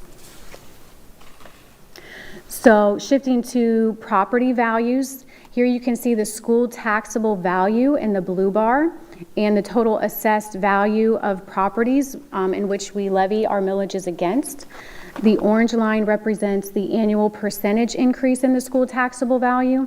Essentially, what you can see here is that in fiscal year 26, the annual increase returned to pre-COVID levels. Post-COVID, we saw a surge in the housing market with annual increases in the school taxable value ranging from 6 to 27%, which has a direct effect on our property tax revenues. We are now seeing the housing market cool down, and based on early indications, we expect any increase to remain relatively flat for fiscal year 27. This is important because in our daily operating fund, property tax revenues make up approximately 62% of the revenue. The last factor I'll discuss with you today that is playing a role into our financial future is interest income. Again, any idle cash that we have is strategically invested to maximize every dollar. Within the last 3 years, the district has seen a significant increase in interest income, with the last year bringing in over $31 million to our general operating fund. Over the time frame shown in this slide, our interest income to the general fund totals over $111 million. The higher interest rates created a windfall of revenue that enhanced our purchasing power, and now that we're seeing interest rates decline and we have less cash available to invest, due to our decreasing fund balance, our interest income will normalize and not be as high as we have seen in recent years. And so as we wrap up today's overview of our general fund and continue our work on developing the fiscal year 27 budget, our primary objective remains the long-term financial resilience of the district. While the economic landscape is evolving, and this requires shifting to a more fiscally disciplined environment, our focus on student achievement and securing our future as an A district remains. So Mrs. Letcher and I look forward to providing you with the latest updates on the development of the fiscal year 27 budget over the next few months leading up to the adoption of the final budget in September. And so with that, I will turn it over to you with any questions or comments that you may have. Dr. Savage. Yep, just again, want to thank both of you for presenting the information today. I know it's a lot and it seems very high level, but just to kind of connect all the dots for a minute, Ms. Letcher likes to use an analogy. She calls it the perfect storm. And that perfect storm, for those who aren't familiar, the movie, the giant wave that comes, and all these kind of factors come together all at once. For us, it really goes back to, as a district, we were in a really unique position to be one of the few districts in Florida that was growing by over 1,000 students every year. It was a great problem to have because we thought, wow, this is fantastic. People love our community, they want to keep coming, and we couldn't build schools fast enough. And while that was happening, we also then had the pandemic. And even through the pandemic, we still were growing. Through the pandemic and for the last 5 consecutive years, we've made unprecedented investments in our people. We pay our people because we recognize how important it is. We saw the housing values climb. So we had also huge infusion of dollars through the federal stimulus, through the pandemic, as a community that was growing, needing schools and so forth. And one of the challenges we dealt with was a significant increase in teacher vacancies, where we just, 575 teacher vacancies a year ago, and just how significant that was. Unfortunately, the next chapter of that story that we've experienced is we have now effectively solved that teacher shortage issue here, and that's an awesome thing. We have had incentives so that even in some of our schools that historically had, 10 vacancies or more at this time of the year, they now don't. We're down to single digits in our various regions, and these things every month we track them, so it's an incredible thing. We have like I said, record increases compared to our state. But unfortunately, we have now experienced, as many others in our state have, declining enrollment. That is something that is impossible to predict for us of just, will it cascade as it has in areas such as Broward, Duval, some of these others that have had to close many schools as they've had that, whether that's through homeschool, private school, charter school, whatnot, or will it plateau? Or will it rebound? Will we see more growth? Will we see, for us, for a long time, we were growing in both our charters and our traditional schools. It's impossible for anyone to predict with 100% accuracy exactly what the future holds for us. But what we know is that we have to build a budget under the kind of conservative guardrails and the fiscal discipline that it takes. And that means we have a lot of very difficult things. So on the prior slide that we had, slide 15, it talked about how do we strengthen our school allocations to align with the state funding model. So it's just really important to be visible, because we didn't talk a lot about it here, but it's really important to connect the high level with the practical side. For our schools, our state has a model, and it's actually one of the most unique models in the entire country, our state, and it's an equalization model that goes through the FEFP, and it's fascinating. But the way that they designed it was to leverage local property taxes with state funding sources to ensure that no matter where you live in the state of Florida, you get a certain level of quality education, whether you live in a rural community, whether you live in an urban community or a suburban community. Everybody in our state, we want to have a quality education. It's really a very unique thing that we do in Florida. Other states, if you live in a high affluent area, you may end up with a great school system, beautiful buildings, and all these other aspects. But maybe in a rural community, an agricultural community, you may be struggling in other states. But in our state, we set that basic threshold. Beyond that threshold, districts can levy additional discretional millage that they have the ability to add and do. And many of our districts in Florida do that as well, and that's an additional piece. But at least at that basic level, everyone is given a level playing field in that sense. Charter schools, just like it, they're given this per student funding basis. In Lee County, through all the federal stimulus and all the things that we had and all the different programs and things that have come, we have invested in our schools well beyond that state funding model. And when you're growing and you had vacancies, you didn't have teaching positions filled, you didn't have people drawing down that payroll. Now we have a situation where we are fully staffed. So when you ask, how is it possible that you can go down? Well, that's because you were budgeted for students that did not show up. You were staffed for students that did not show up, and now you have them. And by the way, over the last 5 years, you now have people that are being higher paid. So when 80% of your cost organizationally lives in people and in jobs, that's how you end up exactly where we are. So it really is that perfect storm that Ms. Letcher likes to talk about. But right now, all of our folks, all of our divisions and departments, all our schools, they're going through that process of having to reconcile those aspects. And so you're going to hear about it if you haven't already. You're hearing about people who are laboring through those. We wanted to be transparent with our whole community. We have sent out communications to our staff as well as we go through this process, because it's impossible to contain some of what we'll get out there in terms of rumors and things like that. But for us, I wanted to just be, again, visible and transparent that essentially we were putting about $30 million more beyond what was being generated from the FEFP model for our schools. About $30 million extra into our schools beyond that piece. And when you're trying to match the way you're being allocated, I mean, you all know and you all understand this. If you want to raise people's salaries, if you're trying to increase, but you don't have additional revenue, if you're not given that substantial increase from a different source, whether that's the state, whether that's additional millage, how would you pay for that? If you want to go on a trip to Europe in your own personal life, what do you have to do that? If you don't have a new source of revenue, if you have the same job you had, you have to cut costs in other places. And so you have to look at all those other things. And so as a district, a year ago, when Dr. Carlin came in, we initiated 5% reinvestments across all of our departments. That presumes that all departments really could handle 5%. Some maybe could have handled more, some could have handled less, and so forth. Additionally, for this year, in our budget team, as they worked through, they were able to trim an additional $6.5 million in preparation for this. And so when you're thinking, well, if you've done that reinvestment, where is that additional money in the savings bank? Well, it gets reinvested. It gets reinvested into salaries. So when you celebrate the big salary increases we had last year, the year before that, that's why the money is on it. It's never just sitting there waiting to be spent. It's money that's constantly being reinvested. But as you see, it's a balancing act. So one of the things that we want to try to take advantage of here is that we actually want to deficit spend until we get to the desired threshold that we're trying to get to, which has been set out as 10%. That unassigned fund balance that Ms. Cox kind of highlighted, that 10% is so important for us. Now, it is somewhat arbitrary because the emergency level that the state set aside is a 3% fund balance. Below that 3% puts us in a state of financial emergency, and as a district, that becomes something where the state can and would intervene.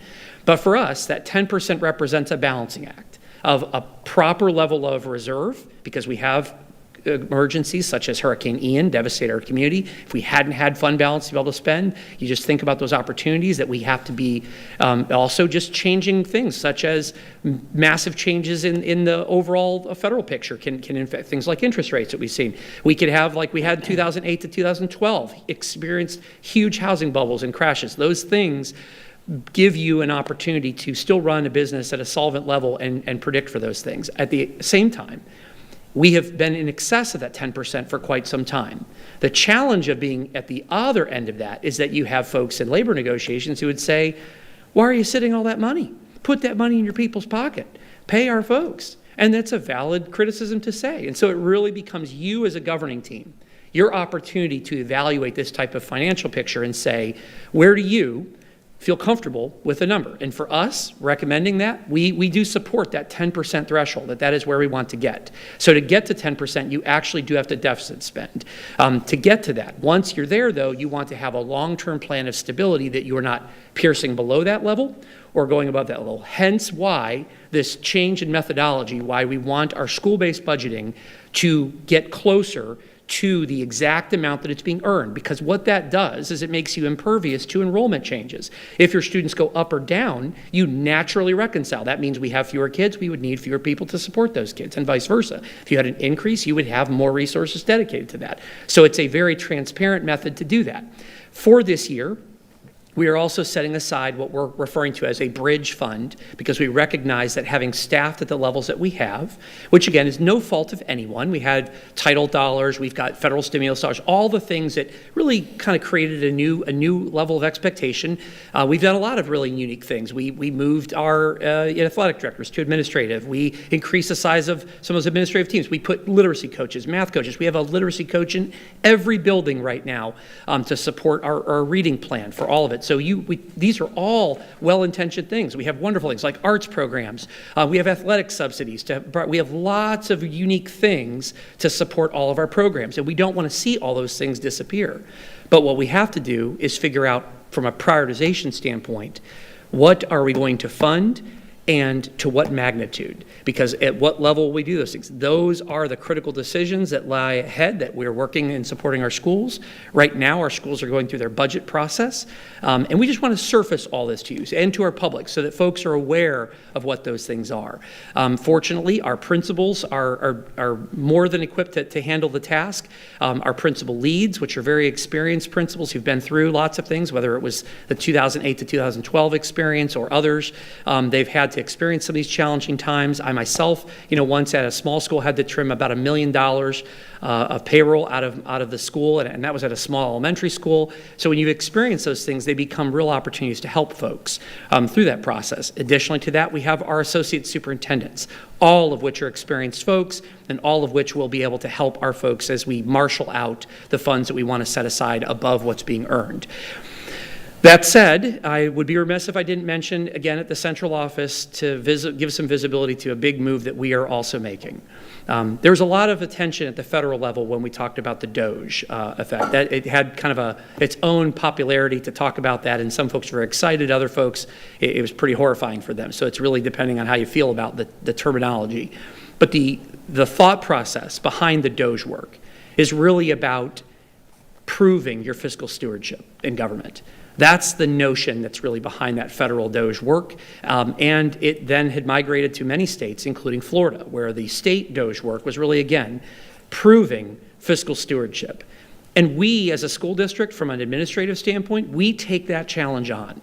We think that is a very powerful thing for us to lead and to continue to keep that work, not for attention, but for the purpose of proving to our taxpayers that every penny we spent, we safeguard. Because while I'm a worker in the system, I'm also a parent in the system, I'm also a taxpayer in the system. And so you have to prove that you're spending my money wisely, as we are every other person's dollars. So we take that challenge very seriously, and this is an opportunity to give visibility to our budget that we've never done before. We want you as a board to have it. We want our community to have it. We already publish all of our department budgets. And what we have for the next year is a department-by-department review that we'll be securing. You're going to hear about it in a little bit as we kind of talk about some of the work ahead, where we'll be reviewing every single department, analyzing headcount, spend. We're going to be providing quarterly updates to our board on how this work is going, where we are digging into every single department and analyzing the impact that they're having and the costs that they're incurring. And we want to do that visibly, transparently for you and for everyone else so that we know exactly where our money goes. We owe it to everyone to do it. So I know that I had a lot of extra comments on this, but it's because I didn't want this to land as just a high-level presentation of revenue expenditures and not connect the dots with the practical reality that we're experiencing right now. That said, members, we look forward to questions you have about this process and more information that we can bring based on those questions as well. That said, Chairman, I'll turn it back to you. Yeah, thank you, Dr. Savage, for those comments. Board members, any questions or comments? Mr. Persons.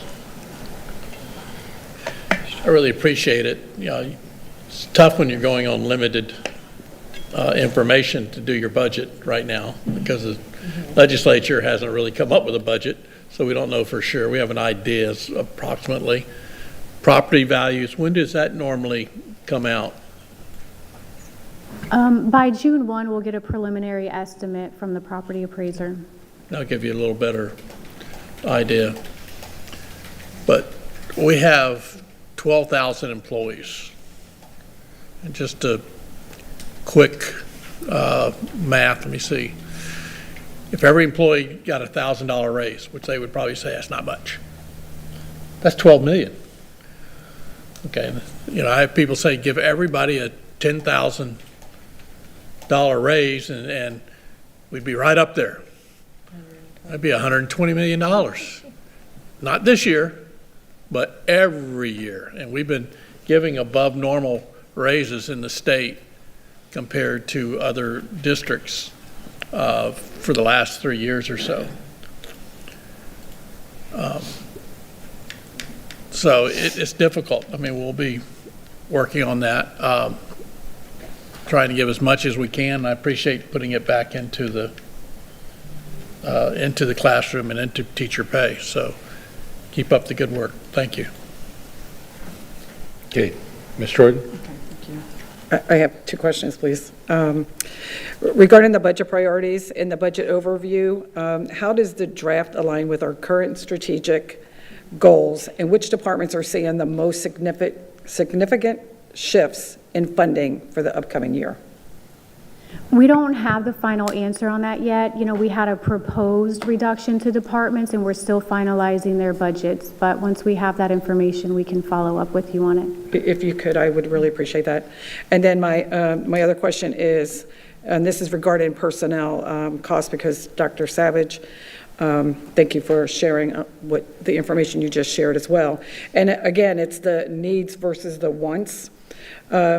The proposed organizational shift, including several new high-level positions, based on the cost breakdown attachment, what is the total projected physical impact to the general fund will those leadership changes have on us?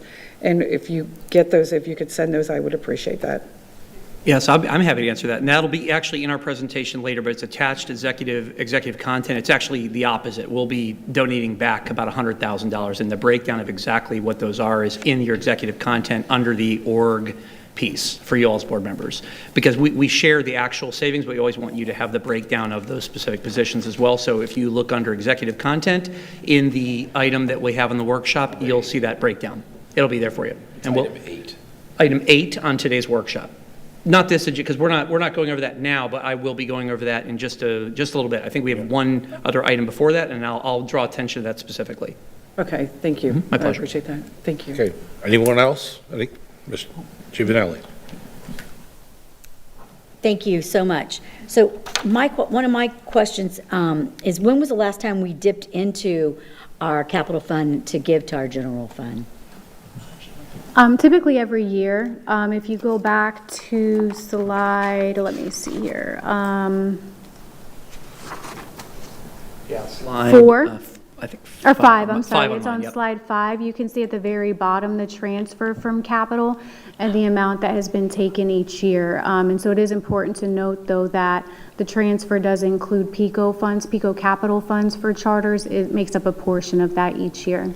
Thank you, because I think that's really important, as well as, so this is actually to the Deputy Superintendent. I know that the community is very concerned that the school budgets will actually affect the classrooms and success and the supports in the classroom. How do we make decisions that doesn't affect the classrooms and be transparent and communicate that back out to the community and the staff to feel secure in the future of having a job? And how do we instill that in the community to continue to have the trust of the community and secure the jobs for our students? Thank you. I'm happy to respond to that. So that's a great question. I think, and it's the question that I think we have asked as well, and that's a really big part of what we've tried to address with our principals as they develop their budgets. So let me give you an example. When I was a teacher in Gainesville, I came from about 1,000 student school to 1,000 student school as a new administrator, and so I went from one in Gainesville to one in Lee County. And when I came there, I was an administrative intern there, but I was a teacher at that place. I was an athletic director there. I taught. I was also a coach. So I was very intimate with exactly how the school ran in Gainesville versus here. And they're funded, like I mentioned, FEFP even then was the same. So everyone gets that same amount of money. This is how it works. So in theory, the services that were offered at that school should be somewhat commensurate with the services there, minus, of course, the weighted FTE, which is students with exceptionalities and so forth. When I came there at that school, we had a principal secretary who also served as the bookkeeper, who also served as a lead for the information specialist work. And she had basically a clerk typist, essentially equivalent position, that worked in the guidance area that did the information specialist work. They had 2 assistant principals like we did, and so forth. When I came to Lee County, they had a full-time person do the information specialist work, a full-time person as a principal secretary, and a full-time all at the same level of school. So just the way they organized their staff was different. We had in Gainesville a cluster model for our ESE program delivery. At that particular school down here, they did not. So how those things get differentiated, there's a lot of discretion in how you lead your schools. Things even as simple as the bell schedule can impact those. But for us, what we've noticed is things such as paraprofessionals, things like coaches, literacy coaches, math coaches, science coaches. Some of these particular aspects, these are things that folks have to evaluate. What was an earlier conversation we had about the summer program? How do we know it's having the impact we want to have? Well, part of why we've gained visibility into some of the data of our schools is to try to evaluate which teachers are having a really positive impact, and how do you know? What's the evidence? So in theory, when some of the schools have positions that are not instructional, that are in their building, but maybe they're not sure that impact, what that's also done inadvertently in some cases is placed folks who are less effective in the classroom. That means I maybe have 5 math teachers, 2 of which are career changers and brand new, and maybe they're not getting the best data with their students yet. But my math coach is incredible and was maybe my best teacher. So now I have a difficult decision. Is it more impactful for me to have a math coach, or would that person still teach? Or as when I was a principal, I had that maybe person who taught half the time and coached. They had those of you. So these are the types of strategic thoughts that schools will have to balance, is how to do that. So what we're really trying to push our schools to consider is quality over quantity. Because as I said before, 80% of the cost lives in people, in positions. When we had 575 vacancies last year at this time, it wasn't that 575 people walked out the door. It was that we had about 100 or less that retired. We did have some who left the area, left to move other states, left to go to other districts, or left altogether, but it wasn't 575. That 575 reflected positions that were created because they had resources to create them for whatever strategic vision they had. So now what the challenge is for schools to contend with, and it's similar to here at the district, but really at the schools, they have to decide, if we're funded exactly like charter schools, exactly like other schools, how are they meeting those needs? And then I have to make the strategic decision of what's the best way to do it. The people who know their people best are those schools. They know their personnel. They know what people can do. They understand where they can realize some of those creative synergies, and it's a great way for us to model that fiscal stewardship while still making sure we prioritize student learning at all costs. That means putting our best people in the classrooms wherever possible, or leveraging their impact very strategically if that isn't the best strategy for them, as some of our schools have done. Thank you for that. So one more thing. We get accused a lot of times that we have a lot of chiefs at the district and not a lot of Indians. And we lose, I don't want to lose our Indians that are in the classroom, ground zero. But when I think we have to be very careful and strategic as we reprioritize job positions and you're actually reorganizing some of those positions that to do multi-jobs, and that we are really talking that and explaining that to the community, because like I said, we are accused of having a lot of chiefs and not a lot of Indians. And so I think it's really important that we continue to value our Indians. Thank you. So just to respond to that, I would say just in general, administratively, that is not a new story in terms of, you'll even in the school level, how many administrators do you have related to, non-administrative positions? The reality in our organization is that that's a critical part of our budget every year. We are very transparent in showing those different numbers by positions. Every single year we adopt our final budget, all our preliminary budgets, it's broken down specifically by those units. That obviously changes as you put more schools on the map, you're going to increase those numbers. But if you go down in schools, then you'll decrease those numbers. For us, that is a critical part of building our budget and asking those very difficult questions of what's the proper level of supervision. It is a constant balancing. Just from a reference standpoint, though, the vast majority of our salary, it lives in schools. It's out there, directly in the schools. What I think we want to do is maximize the classroom impact, because even things that are centralized, for example, buses, they're not in schools. Is that not something that's getting kids to in school every day? For our food and nutrition services, they're a lot of that budget, it's paying for food for kids to eat. Our payroll department, no one in this district gets paid if there aren't people working to get those paychecks issued, right? So the fact is, even when it's not directly in the classroom or directly in the school, all the services that we are designed to produce are designed for the benefit of students, our staff, all those things. Being transparent in that, like one way that we do that, we publish right now, very few do, all of our department budgets. So if any person out in our community is concerned, they want to know, they can go and look at any department right now on our website. What's that spend? What is that head count? They can see those things right on our website right now. That's the type of transparency that we step up to the plate to do because of exactly those things.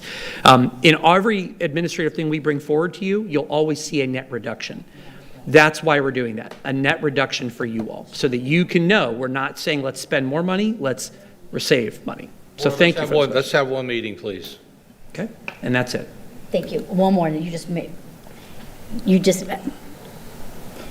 so one of the budgets I think we really need to look at is the food and nutrition, because I can tell you that the students are not eating the food, they're throwing it away. And my granddaughter, every time she sees me, she asks me, she's like, Mimi, is the food any better because I keep taking my lunch? So, I mean, that is an area that budget really needs to be looked at, because the kids are not eating the food. So that is money being wasted. So I would love to see that. Yeah, we'll take that off for you and put together some information for all of you on that one. Rather than, this is probably a little bit off scope for this, but I'll definitely appreciate the comment. Yeah. Ms. Fisher. Thank you. Thank you, Chair Ribble. Can we go to the slide 11, please? And I know this is a tough answer to this question. It's not just to you, Chief Cox, but I guess, Dr. Savage and the rest of how do we do a better job of projecting? And I know that's very tough based on some of the data, but is there anything we can do as a district to better project some of our enrollment numbers? Obviously, our third calc is a significant difference, and I know there was a lot of factors that did change things, but based on some of our models, is there any other information, is there anything we can do to better project that? So just real quick on this. So this FTE projection is, as Ms. Cox mentioned earlier, when the state provides a projection, we're going to take the state projection just strictly because from a financial standpoint, that's critical to do that. However, to answer the spirit of your question, which is really understanding, we have built a new dashboard to essentially track all of our enrollment in near real time so that we know who's coming, who's going, where are they going. And then the next question is, why are they going? That's really critical to us so that we'll be able to gain insights, because it's not one district story. You have different stories all around the district, different strategies to address those things. One thing I do want to highlight for us, just it's really important because we've taken a lot of flack about this, and certainly I've even heard about it, is related to mailers and things that have gone out. Mailers, I've had folks, I think it was folks out in our community said, hey, I don't have any kids in the system and I'm not sure why I got this mailer and whatnot. And so, while I don't have all the inner workings of kind of the piece of it, what I wanted to highlight for folks just at this table and really out in our community for that storytelling is our district doesn't belong just to our school-age families. Our district belongs to our entire community. We want our entire community to understand the benefits of our system. And I think part of the reason why we want the entire community to understand the benefits of our system is the slide that's up on your screen. Because if perceptually people think that it's better to choose homeschool, virtual school, private school, charter school, or whatever it is, we don't want folks to have misinformation. We want them to understand the real benefits, the amount of money we save families every single day with scholarships that our students are earning. I have no problem with families choosing whatever education is best for their child. What I want to be is the best system in town. We want to be the best option, and we want to be the best brand, and we want everyone to know about it because we're the future workforce. We're the future everything for this community. That isn't just for our school-age families. Whether that came through on those mailers, I think maybe there's something missing there, but it's really important that it isn't just our school-age families to enroll. It's about making sure our entire community knows the value we're trying to create for our community. So just really appreciate the question and that opportunity as well. Okay. Thank you. Can we go to page 6, please? Slide 6, sorry. And this kind of piggybacks off what Board Member Juvenelli said. Can we get an update at some point of how these transfers from capital are going to affect our capital plan and capital expenses? A future update on that? Yes, we actually have a capital update, I think, projected for May. So good timing on that request. Thank you. Another thing, just kind of a couple comments real quick. I appreciate it's obviously something very tough, and I think it kind of goes off what Deputy Superintendent Savage said. There's a lot of factors when we look at, obviously, enrollment from people, moving out, property values, things like those, but it also kind of piggybacks off what you're saying. Kind of my thought is, we're in a business. We're in the business of educating children, and we need to figure out better ways of doing things so we compete. I know most of us up here are competitors, and I think we need to continue to show that we have the best product, the best way, the best school system, and I think that will also help, perhaps maybe neutralize, increase some of the things going. And I think we need to lead forward with some of these initiatives. And I think some of the things that are happening will do that, but I'll challenge every one of us, including myself, what can we do to contribute to make this a better system? Top of that, I'd also say I appreciate the continued focus on reinvestment from the district office. Just as I've said before, I would encourage Superintendent Carlin and yourself to continue looking at reinvestment opportunities from the district office. So, thank you. Okay. Ms. Fleming. Speaking of being competitive, I'm about tired of Mr. Fisher taking many of my comments before I have them all written down over here. And thank you, because I wrote down mailer, Dr. Savage, and I too have heard several comments, but I loved what you said, that not every family in the district, or every family in Lee County counts, because they all pay our taxes, and they're all living in the amazing place that we call Lee County, and so they are all going to at some point come in contact with our students and our teachers, whether it's their grandchildren's future educators, whether it's their real estate agent one day they're going to have to go buy their retirement home from. Those are students that were once in Lee County school system. So they all are invested in what's going on here at the public school system. But Mr. Fisher, you hit the nail on the head. We have to be the best. And I am incredibly competitive. Anybody can talk to me for 3 minutes and understand that, but maybe more like 2 minutes. But we have to also provide the best, and we have to set an example of what that looks like. I wrote down customer service. Every person in this district, I don't care if it's somebody down here in the district office, into the very diligent people that work in our cafeterias, to the person who, I had the most amazing experience walking into one of our high schools, and the front desk person greeted me, looked me in the eye, shook my hand, offered me a bottle of water. He had no idea who I was. He did that with every single person. And all the way from point 1 to point, 1001, those people, everybody in this district has to say to themselves, how would I want to be treated? And I'm just a big believer in that. And being considerate at all times, as considerate as you can, no matter what, because you don't know what's on the other side of that interaction. You don't know what that person is dealing with or what kind of day they've had. I'm trying not to go off on a tangent there. I have a couple of questions, though.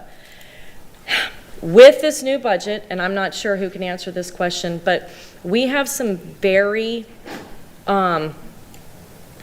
we have some amazing programs that only the public school can provide our students. IB, ACE, Cambridge, dual enrollment for free. I know there are some private schools that are advertising that they're doing that, but you have to pay for it. Dr. Savage, are any of those programs going to be hit because of this budget? And I'm talking, we have elementary schools that do it, we have middle schools that have IB and Cambridge, and we have, can you just talk about that just briefly? Yeah, no, those programs are not part of this conversation for us, and there's more to it, more in depth that we can give you in terms of, the way that they're able to earn, like our industry certification, some of our other programs that even can generate dollars as well. So no, but I would say just in general, more globally, every program we offer, we do want to be mindful of whatever expenses they incur, whether that's, because sometimes there's some more efficient ones. You have some that maybe cost less, or have, a lot less students maybe getting the certification. So to say that we'll not ever evaluate some of these things, but in terms of this initial piece of it, that's not really a focus of it. But we're looking at everything. I mean, everything that causes money for us to have to expend, we just have to look through that lens of what's our ROI for this, and then be transparent about that. But in this particular case, no, that's not part of this current presentation or current time period for us. Okay, I just want to make sure that these new allocations that came out to our staff and basically our administrators to give to our staff, that those programs weren't taking a hit unless, like you said, they're not cost effective, but with the same outcome of something else. Well, and just a caveat to that, all of our programs, just because they may be funded beyond their allocation, does not mean that they couldn't potentially fund it within their approach. Like, an example would be like an arts teacher. They may have received a 0.5 additional unit for an arts position. That doesn't mean that that can't be an elective offering, but maybe instead of offering a particular type of course otherwise, they would offer that full unit. I mean, you have the ability to do those things, but those are other pieces. The bridge funding, I just want to remind everyone, we did set aside a competitive allocation so that schools can apply for. So if they have a program that's particularly important to them, or a strategy that really worked to move the needle for kids in achievement, they will bring that forward, and we have every intention of being able to fund some of those very important things, but we want to do it transparently. So every school knows what they got, what they didn't get. And we want to be transparent about that, as opposed to, we're going to give this school another $800,000, and there isn't necessarily well, what was the value that created for us? For about half of that money was like a small school allocation. About half of the 30 million I referenced was about that. And that had to do with smaller enrollment, high schools, middle schools, elementary schools. It just were very small. We attempted to find a different methodology to hit some of their basic needs, so that's an attempt to help them, but we didn't do it through that same method. So it's just a different method, but we will have money set aside to try to help preserve some of our most critical programs, but we just want to be transparent about how we're subsidizing those things. Okay, so two things, and I'm going to try really hard not to stay on this too long, but and please don't feel like I need an answer right now, but this is the only place I can talk with other board members freely on some concerns that I have had. We've had over 200 students since January join our athletic programs in Lee County. Those students are homeschool students. We're not getting their FTE money. So therefore, that money that is used for those students is paying for our officials, it's paying for our coaches, possibly assistant coaches, it's paying for their uniforms, travel, and most importantly, the safety at these athletic events. So I would really like an answer on how are we going to tackle that huge chunk of money that is, and they have a right to come play sports. I'm not taking that away from them. But in the world we live in right here on slide that Mr. Fisher asked earlier, on slide 11, it's something that we really need to consider, because to me, if I have my own checking account, every dollar has a name. And so that's a big concern for me, because I do see an uptick on this trend. This trend is not going down. It's not plateauing. Students are homeschooling, and then they are joining our athletic programs here in the public school system, and it is not going in the negative. My other, and then my other question too was, I just want to make sure that our ESE, our ESOL, our ELL students are not being affected because of a slow decline in our FTE. It's a passion of mine. I've served in that area when I was a teacher. And I would challenge the district to make sure that we've got enough bodies in a classroom where there are students that may need to be a paraprofessional or some other assistance in the room. So I will leave it at that, and I'll leave my other questions for another time. Thank you. Okay, any other comments or questions from the board? Okay, thank you very much. Good discussion. While they're leaving and we're getting ready for the next one to come up, I can answer Ms. Langford Fleming. Definitely, you are right on the money with the athletics piece, and there will be more information to come on that, because you have definitely unveiled something, and there was legislation that actually supported this type of piece, and I will tell you, we've got a great plan that'll be coming forward on that I think will make you really pleased, and it'll be very transparent to exactly what you said. And the second thing, just to bridge that, the ESE, ESOL, in our funding, our state funding model, they actually designate, based on the type of needs that students have, additional funding. In fact, our most recent FTE in October, we were able to recapture a significant amount because we more properly recorded some of our ESE students and the needs that they had, and actually received more revenues for some of those students to match that. So that's really what it is, and we're just matching the type of matrix of services of what the student qualifies for with the resources that go with that. So while I can't say definitively that some schools weren't getting more resources than even what that was, certainly based on our state, there will be equity in that aspect of the state-defined model for exceptional students and with ESOL students. Those funds are dedicated directly to schools to get them. So it will be in alignment with where everywhere else gets those same funds. So great questions. Thank you for clarifying, and I do know that. I just think it needs to be repeated for our public, so Yes. Thank you. We can always talk about that piece every time we're up here, just to make sure that parents know Yes. that there are state laws that protect their children as well. So thank you Yes, for the ma'am. clarification. Thank you. Okay, thank you. Next, we have the student advisory update. Our topic is mental health, presented by Dr. Colin Trim and students of the advisory focus group. Dr. Tim. Good afternoon. Thanks for the opportunity to be here with you again. And I'm going to keep my remarks very short because these wonderful students are going to lead us through the information for this afternoon. But it's a two-part presentation. We're going to take you through what was the summary of what came out of our Q3 student advisory group. And then Ms. Mulham, who couldn't be with us because she's wearing a mom hat cheering on her son at his tennis match, but she took the lead and started to work with our Safe Promise Clubs to put these thoughts into action. So I think you're going to be very impressed. And I know you know what I'm going to say because you're all out in schools continuously, but each time I meet with the student advisory group, I'm so impressed with the thoughts that they share, the insight, and really the wisdom beyond their years. We have some tremendous leaders here in Lee County, and two of them are with me today, so I'm going to turn it over to them to take you through the presentation.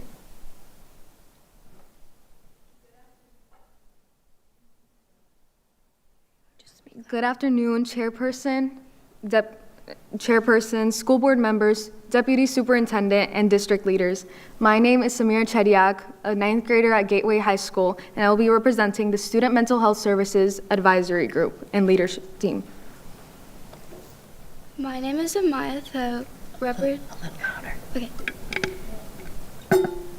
And my name is Amaya Tho, 9th grader at North Fort Myers High School, representing the Lee County Students Against Violence Everywhere Leadership Team.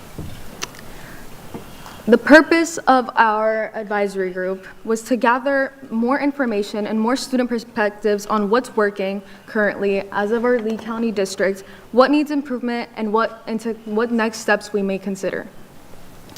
To provide a brief overview, there were 6 student representatives from across the district that were able to participate. These district leaders in attendance were Ms. Brooks, our Director of Physical and Mental Health, Ms. Molam, our Coordinator of Safe Promise Clubs, Ms. Wenzel, our Coordinator of Mental Health, Ms. Berry, our Coordinator for Secondary Counseling, and finally, Dr. Tim, our Executive Director, Academic and Student Services. Our goal overall was to provide honest feedback on mental health supports and help design improvement strategies.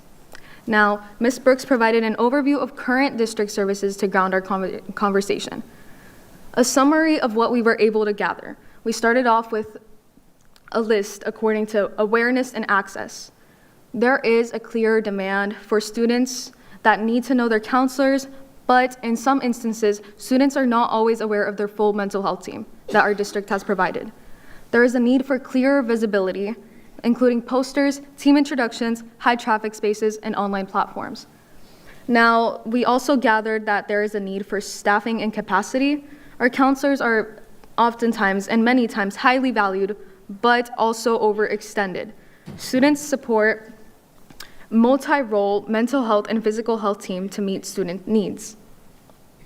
Now, moving on to access for all, this was something that we discussed concerning about the concern for access to services across schools and socioeconomic groups. There was a support for ensuring clubs and activities are inclusive and accessible for all students, including disconnected students and students with disabilities or accommodations. Moving on to engagement and effectiveness, Wellness Wednesdays, which we are all aware of, are often not taken seriously or may feel repetitive. While they are a very great representation of the effort that our district makes, we did want to address the concern that they may be not taken seriously in school grounds. Now, for the Safe Promise activities, students have gathered that our Focus Advisory Group gathered that students respond well to positive interactive actions like compliment posters or engagement boards. Community and unity was also one of the last things that we discussed. There is a need to reach students who may feel disconnected or unseen. Students want intentional strategies to ensure every student feels welcomed and supported through either volunteering, community events, or within their schools, clubs, and extracurriculars. Now, I do want to acknowledge that I'm very grateful to be here as a student representative. I think this is a great opportunity, and it just helps beyond my journey to become an advocate. I was able to work with many people and many representatives, and as the leader, I was able to hear many voices, and I think that's the most important part of having this opportunity. The ability to hear voices and then stand and represent them and advocate is a beautiful essence in itself, and I'm so glad that I get the opportunity to do that here today. And I'm very glad that I was able to gather perspectives on either intimate or personal experiences or just statistics or things that we see in day-to-day life.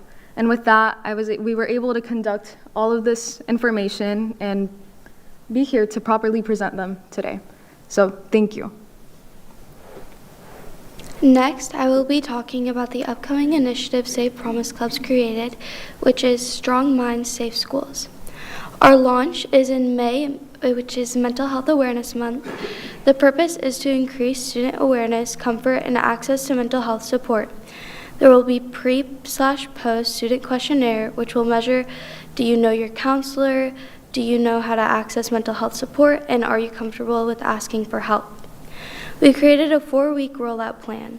As for week 1, we will have a Meet Your Mental Health team, which will include posters, announcements, and social media graphics introducing the team. office location maps and walk-in instructions, and a speed-friendly activity at lunch with counselors, social workers, nurses, and admins.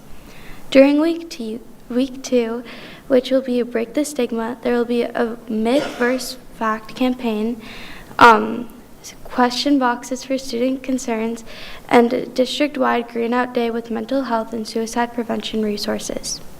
Week 3 will include Build Coping Skills, which will focus on practical tools, which include box breathing, grounding, positive talk, and stretch breaks, and a calm corner pop-up with journaling, coloring, and stress relief activities. Week 4 will look out for yourself and others, which will include scenario cards on who to go for specific concerns, and a district-wide commitment wall with pledges like check on a friend. As for the implementation and logistics, the student leadership Save Promise students will lead staff interviews, poster and graphics design, morning announcements, and lunchtime engagement events. Staff partnership will have physical and mental health staff members will review all content, especially myth-busting and questions. And as for visibility, materials placed in high-traffic areas like cafeterias, bathrooms, hallways, and media centers, and directly responds to student feedback on improving access. We want to say thank you, and we will open the floor for questions. Okay, Dr. Savage? We're ready for questions. Okay, Board, Ms. Fisher. Thank you, Mr. Rubin. Thank you both for being here. Thank you for participating, representing those students. Question, among your group, when you're discussing issues of mental health, was there anything that you as students felt like maybe the administration of the school district maybe wasn't hearing you all on, or something in particular? Or not being addressed? I think we were able to gather a lot of feedback, but something that wasn't really well addressed, that is still included here, so obviously it was still addressed, was the socioeconomic gap for certain schools.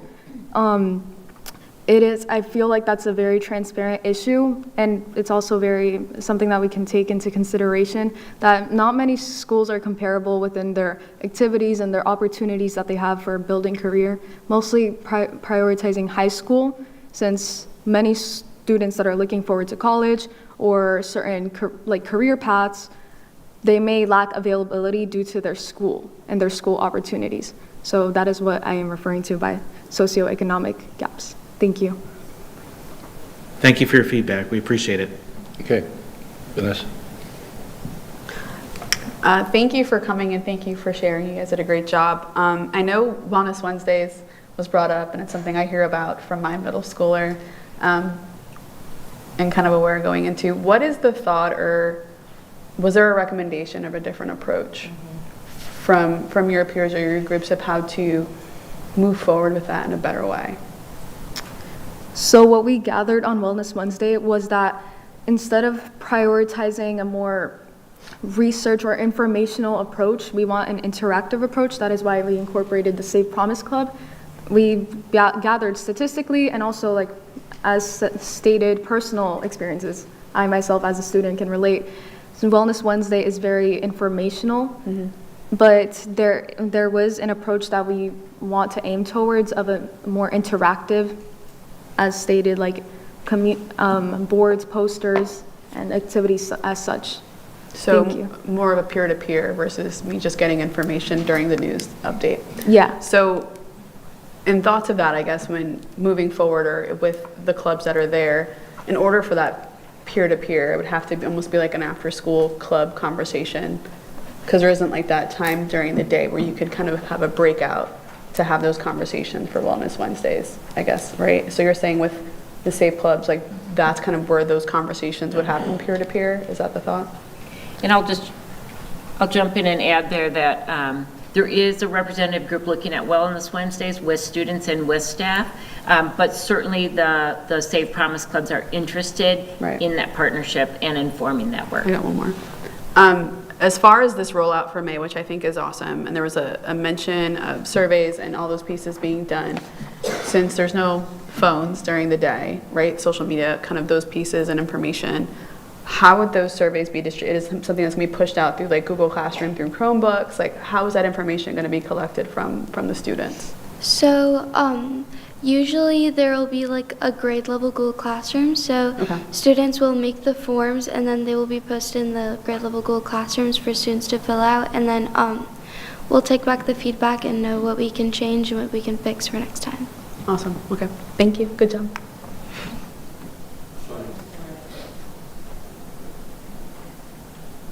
I just want to say thank you both for being here. I really appreciate that. This year, I feel that the advisory committee is very intentional on what you're looking at, and more so to help, yourselves and your peers. And I had the opportunity to go to the Safe Promise, which I love to go, and I go every year. And this year I found it was interesting because they did that, the 4 corners. And when they did that and they spoke about mental health, it's like, is there a person that you feel in your school that you would trust in speaking to? And it was overwhelming. They did not feel safe. They did not feel that they had someone in the, it was disheartening to me because I felt like I would not ever want my grandkids to, or any of you to think that they could not speak to someone in your school. But it was overwhelming for that. And then when the other one I think was a trusted adult, it was overwhelming that they didn't feel that either. So when you participate in this, and I always ask them when I'm there, how do you take that back to your school and disseminate the information that you have learned from, the Safe Promise, because there's everybody from all different counties. All different schools. So you're hearing what everybody else is doing to promote in their schools. So how do you take that back to disseminate the information that you're getting to your peers at your schools? So as for the 4 Corners activity, which you referred to, a lot of the students felt like they couldn't trust or talk to their counselors. And I think one of the main reasons is because they don't really know who their counselors are or know who those people they can talk to are, which is honestly another reason why we created week 1 of our action plan, which is where they get to meet their counselors and meet those people that they can talk to, just so they can feel more comfortable and know that they don't have to express their feelings to a complete stranger and that that person is there and looking out for them. So you come up with a solution, correct? Yeah. Perfect. Thank you. Sorry. Thank you, ladies, for being bold and brave to come up here and share this information with us. Your voices are the strongest, I feel, that we hear throughout the job that we do up here, and the most important, you and your peers. So I applaud you on trying to dig in on a Wellness Wednesday. I just had my own son graduated last year, and we always talked about Wellness Wednesday, and always seemed like there was more that could be done of it. I don't know if this recommendation helps or not, but I know that several of our elementary and middle schools are participating in the house concept. And I'm not so sure that our high schools have picked that up, but I have a son who participates in a house concept, and you're assigned your house your freshman year. And your house is your 10 to 12 students, and those 10 to 12 students, you meet with them all 4 years of high school, and you develop a very close-knit group, and it's drawn by random so that it's not, your friend group, and it pushes you a little bit outside of your comfort bubble to meet new kids. And then at the end of your, in your 11th and 12th grade year, you become leaders of that group because you're inviting new sophomores and freshmen in. So I would encourage you to share that idea with your group and see what I would love to hear the feedback of a high schooler. I know it's working really well in our elementary and middle schools. Just to be able to connect with kids that you may not ever even have had a conversation with. You've got all kinds of kids out there, and you have a lot more in common than you don't. I can guarantee you that. So that was just something that came to mind because he and I were talking about that, and he said, we should really, that'd be a great time to do a house day with kids in their high schools. So I love the idea of the surveys. I would keep those coming. Push kids a little to fill them out. Because I feel like that's the biggest problem is you give it to them, and then they don't fill it out. So you want to make sure that your peers are all engaged. And I just think that this is a tremendous presentation by both of you. You were obviously incredibly prepared, and thank you so much for sharing your thoughts with us. Thank you so much for everything. Yeah. I heard of House Group, that's pretty interesting. Okay, you're welcome. And I'll be brief too. Just first of all, thank you ladies for participating and being here today. Actually, we thrive on your feedback. It's really beneficial for us. And just, I thought since the Wellness Wednesdays was something that, and I thank you ladies down at the other end for talking about it, because we've been hearing the input from, this goes back before you many years, about Wellness Wednesdays are not fun, they don't like it, so I don't think we're engaging the students who it's for. So I think that to the superintendent, as deputy superintendent, we have to help our teachers with that challenge, because I believe that's our students, we're not listening to them because they've been saying it for quite some time. This goes way back, and the complaints about Wellness Wednesday, that's a waste of time. I mean, the kids have, but I love that you made suggestions, and so we need to listen to you, and I'm going to really push that we are listening and know that we're hearing you, and you are the value from what you did with being involved in this is actually priceless. Thank you. Okay, any other comments from the board? Okay, thank you very much. Well done. Appreciate it. Next, we have the organizational changes, the public briefing presented by Dr. Savage. Oh, he's going to be going over to that. Well, good afternoon, board members. A long time no chat here. While I kind of get it rolling, I'm not going to be redundant with the overlap of what we've already done. And so this time around, last year around this time frame, we had a lot of substantial changes. This time, we're kind of going much more, a lot less is more, just more of refining. And so you'll certainly see that as we go through this today. So first, I just wanted to orient to our public goal.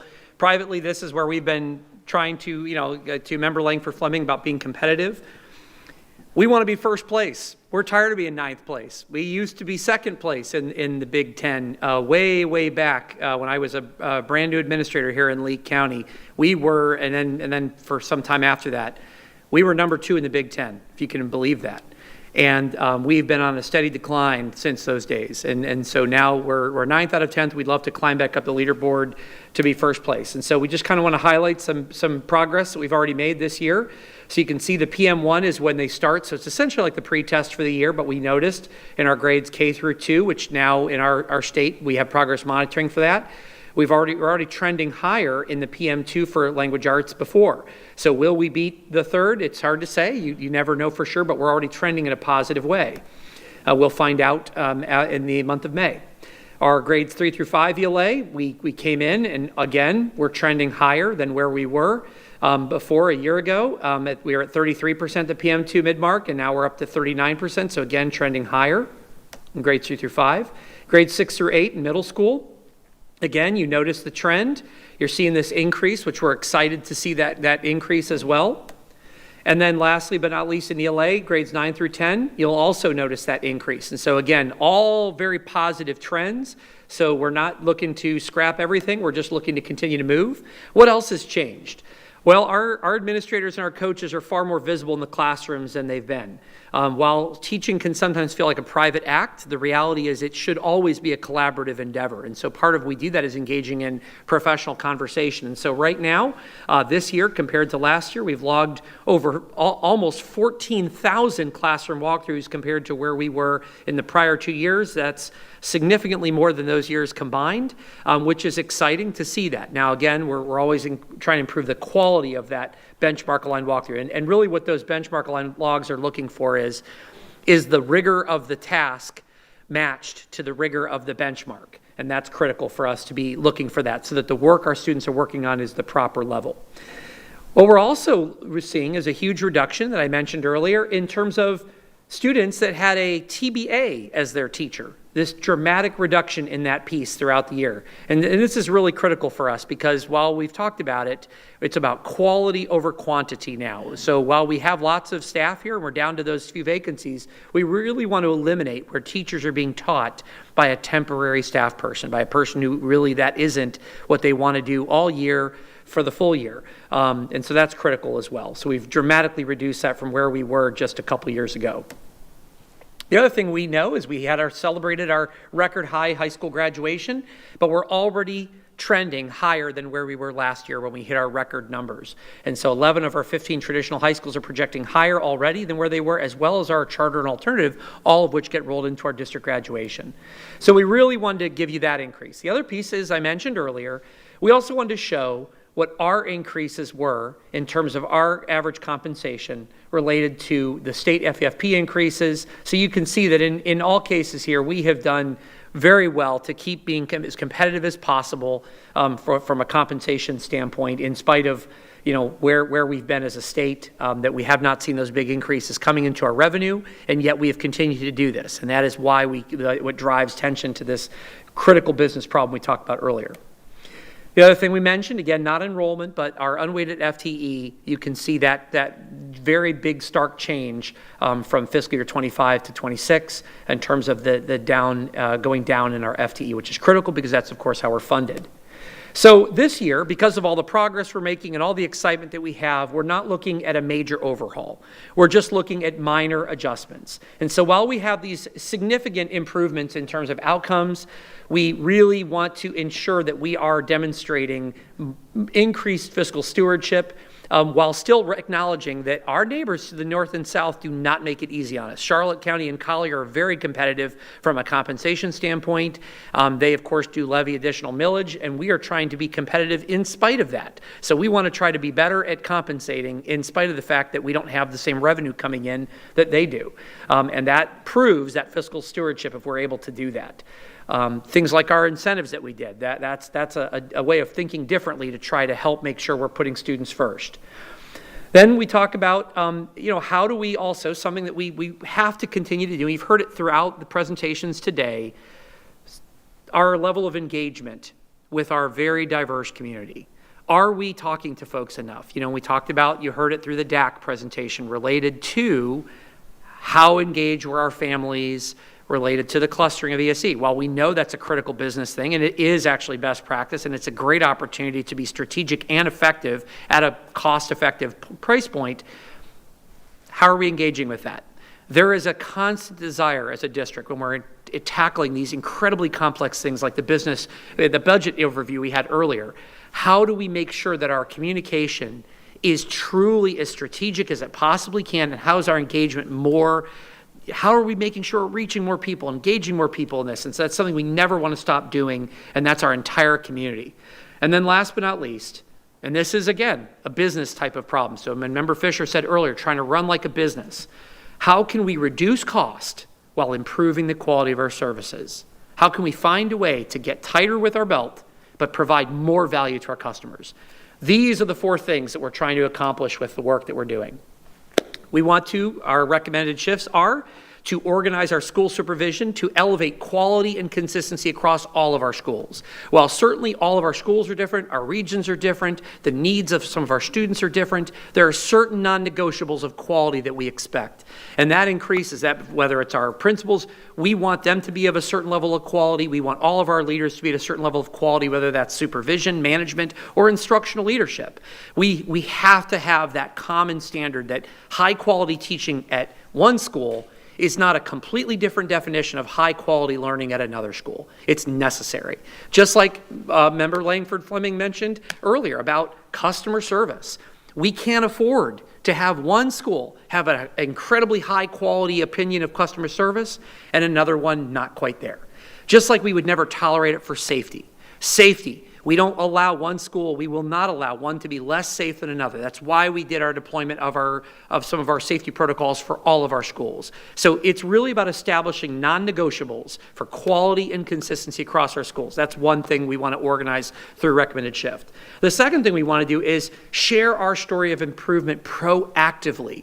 We are constantly on the defense trying to explain the why behind the what. Well, we're 3 months after implementing the what, so we have got to get more proactive. We've got to let people know what our issues are and how we can get better at solving those things the best we possibly can. So part of our strategies around with today's shift is also about that, trying to get more of that piece. The third piece is how do we continue to model this fiscal stewardship? And we're going to talk a little bit more about that. How are we reviewing every department for efficiency? It's not to say all of our folks come to work to do their level best, but we have to prove that ROI, not just to our community, but to ourselves as business people. How do we have these tough budget conversations if we don't even have an objective way of measuring the impact folks are having? And then last but not least, how do we structure our organization to be as lean as possible, but still support high performance, alignment, and genuine, clear accountability? So the first one we want to tackle is how we're going to organize our schools and what our recommendation is to elevate that quality. So first off, we are the only one of the Big Ten that doesn't presently have the folks who supervise our supervisors for our schools, our principal supervisors, under a specific lead to help ensure that quality and consistency. We're the only one of the Big Ten that doesn't do that. It's something we contemplated a year ago when we did it, but we tried to do it more as a cost savings to not have that. You'll find in different districts it's called different things. Here, actually, a few years ago with Dr. Bernier, he elevated above the chief academic, he put a deputy superintendent, and it was strictly over academics and no other area. That's because it was something that had started to be deployed across the other Big Ten. They sometimes referred to as a deputy superintendent or a chief of schools or a deputy superintendent chief of schools, both titles. You'll find that across the board where all those folks are getting the direct quality coaching, that assistance to ensure that there's a quality standard across all those schools.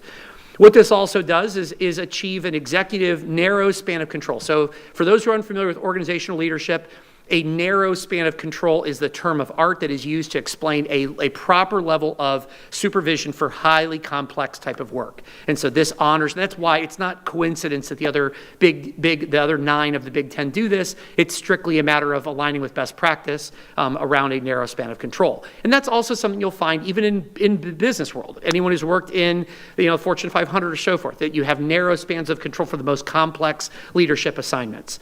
It's just the idea that if you spread too thin, you're not really giving the quality to the areas which you need.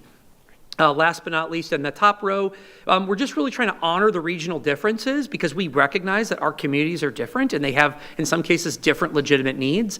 But there have to be non-negotiables because if we want to be an A district, we have to have established some of those quality measures that we have across all schools. In the bottom row, we want to be able to then monitor and support to that expectation. So we want a consistent level of monitoring and support. We also want to make sure that we're achieving more consistent value add across all of our schools. One thing our data, our business intelligence data has revealed to us over the last year is that we have lots of pockets of excellence across all of our schools in isolated classrooms and in some cases grade level teams. But we have very few schools that are adding this type of substantial value add across all grade levels and subject areas. That's an opportunity for us. It means we're doing great things, but if we could scale that up across all those schools, we could do even better things for all of our kids. If Member Chaviano is a great teacher in that team, and I'm lucky to get Member Chaviano as my teacher, I'm in great shape. But if I was getting the short straw and got Ken Savage, the other teacher on that grade level team who's not nearly as positively impactful, those kids are getting fundamentally different outcomes. That's not okay. And that's what part of this work is targeted around. And the last but not least really addresses that directly. Those school-based PLCs. We think of our schools as our basic operational unit, but no more. As we move forward, it's the PLC. When you're doing your school visits with Dr. Carl, I encourage you to say, I'd love to see a PLC in action. That's where the teachers come together and they're really focused on meeting the needs of their students. That's where teachers can learn from other teachers. That's our core unit that we have to continue to invest in, and this structure will allow us to do that.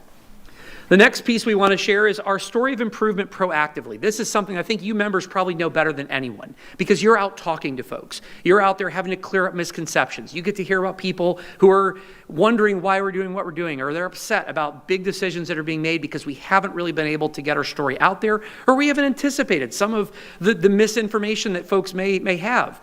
This is a critical aspect because it's very common. First off, I want to highlight no one is doing anything wrong. This is a challenge that all large organizations feel, but it's something that we recognize in our system as a school district that is particularly with our declining enrollment.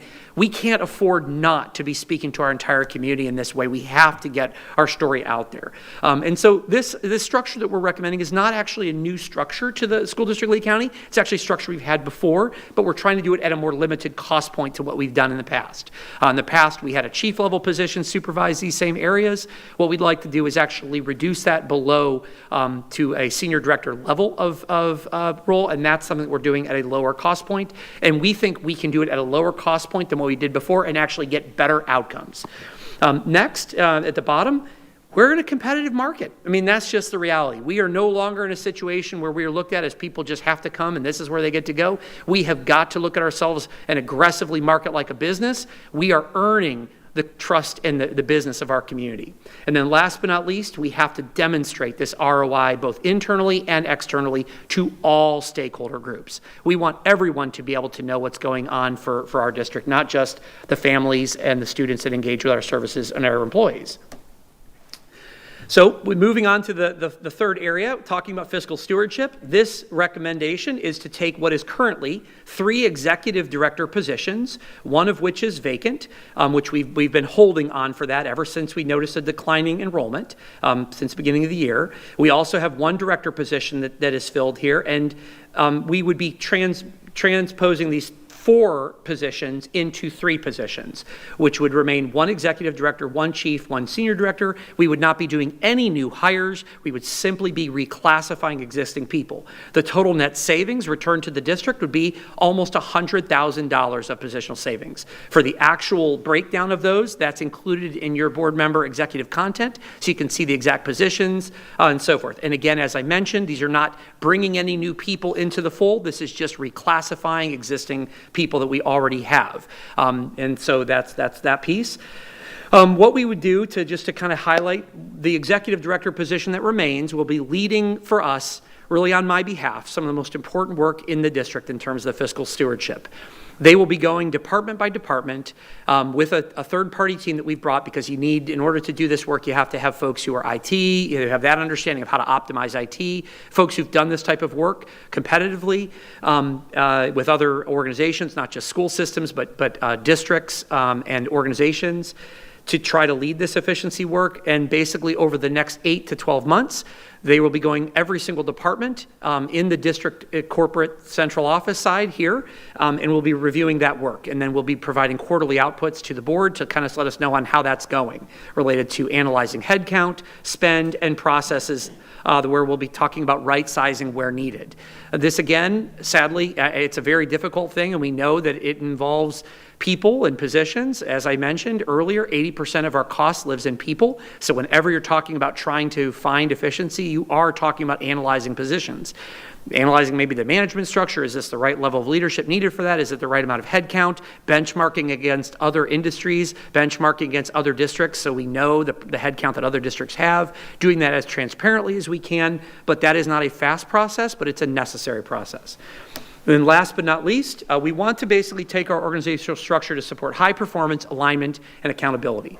What we're trying to do with this approach is to align visually. So our current org chart, if you go to it on our website, is actually very vast. What we really want to try to do is make it more concise, and so we visually want to align this more with a model that is exhibited in Miami-Dade, Orange, and Pinellas. And those visual models have actually been included for you. Today's presentation doesn't go over an org chart because it's not really about the org chart, it's really about just these few positions today. But just so you know, as we continue to work through that process, the hope is that you'll see an org chart that's more customer friendly. So when people try to work with the district, they don't have to take 20 calls just to get to the right person, but to really understand exactly how we're organized. And these districts really have a very efficient way of kind of communicating that and organizing that.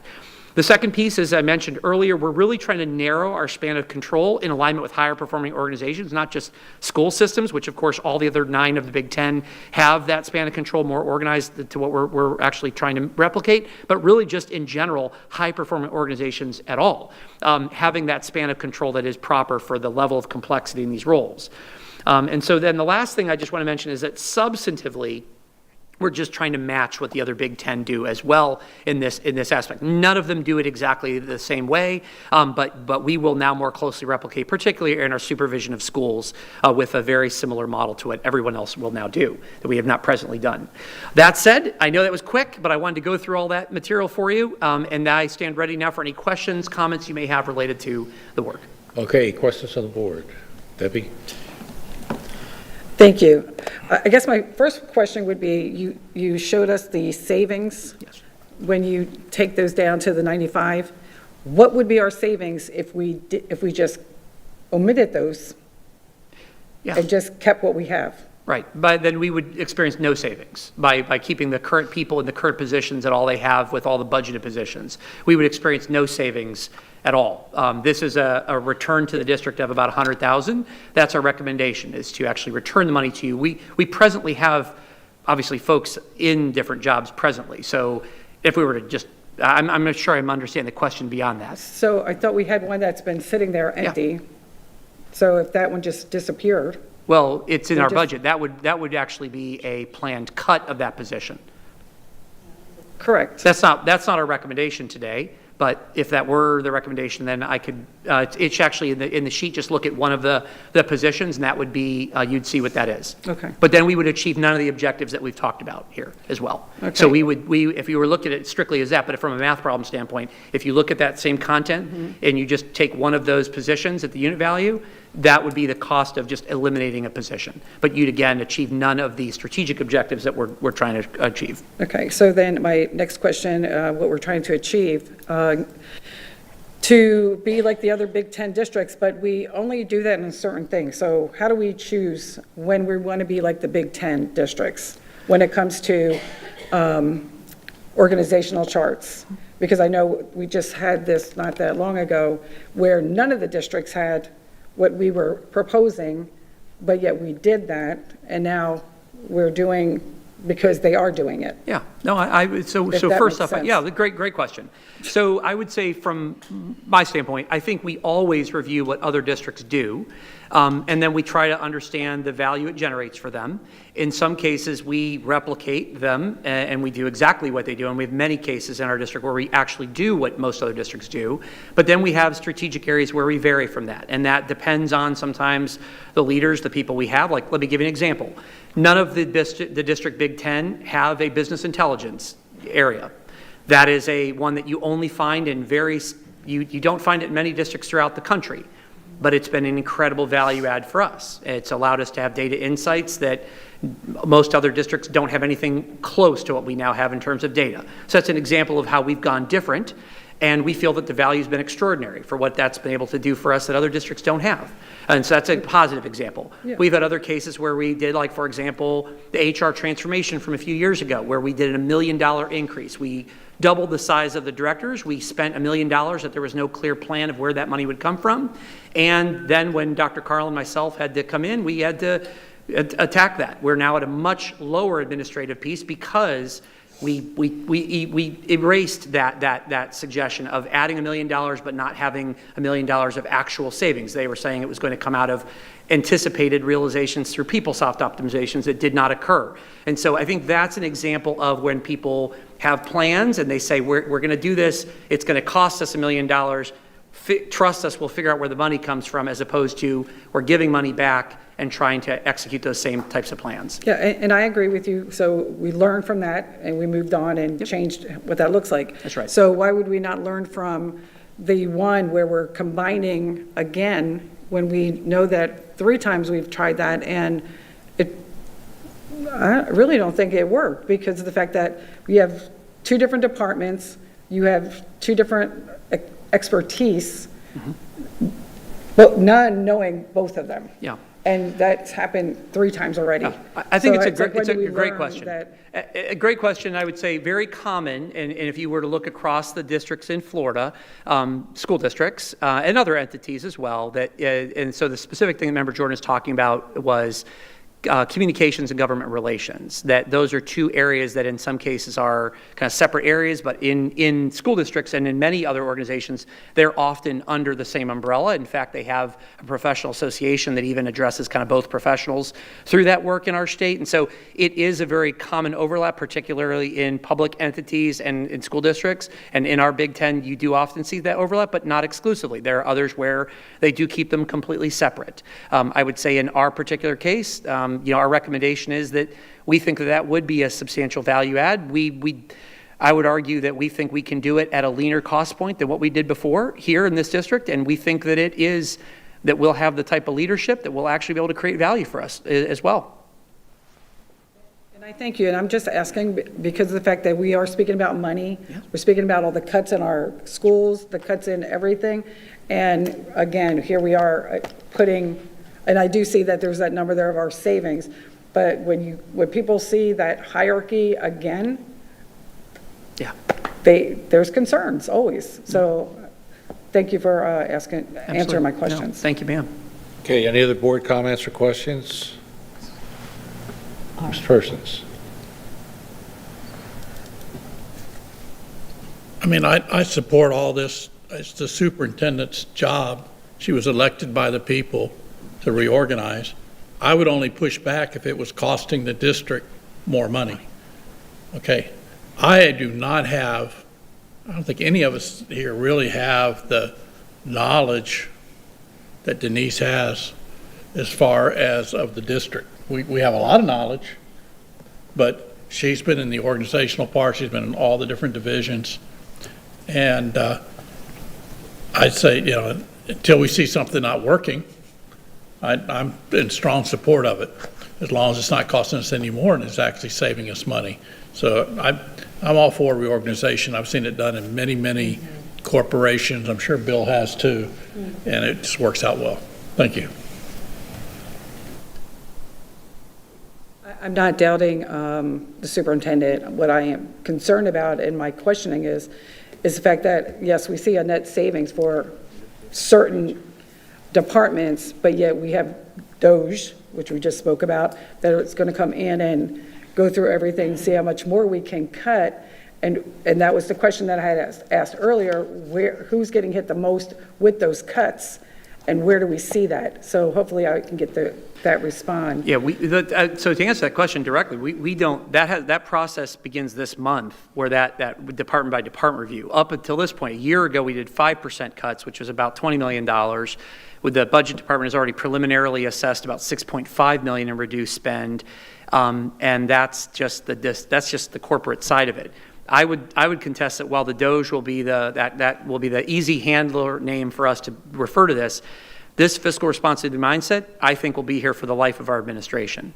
Our leaders, we want everyone in our board to be as literate as possible in our budget. We have to model this every day with our actions and our work and generating ROI. So I would say, while we don't have the answer to which departments will experience the greatest change because they haven't gone through that analysis, that's a very long process, unfortunately. 8 to 12 months is what we're estimating that'll take to go through every department in the district to do that. We look forward to that work because we think it's the right work. We think it's the right way to balance the budget in a way that we can always defend. But thank you for the question. Thank you. I do support the changes. I believe we do need change. I feel like that we've been stagnant over the past years that I've been on here. We talk a lot, but we don't really do anything. So I'm excited about the changes. And just for the record, I know Broward, they have communications and government relations. One person does the two jobs. So, and I believe we had someone that did something similar and as well. So I understand that sometimes we make as regime changes, sometimes things change. So I feel that I'm going to support the superintendent in these changes, and I'm excited to see the changes because that's where I'm going to be holding people accountable for making sure the changes are positive and successful.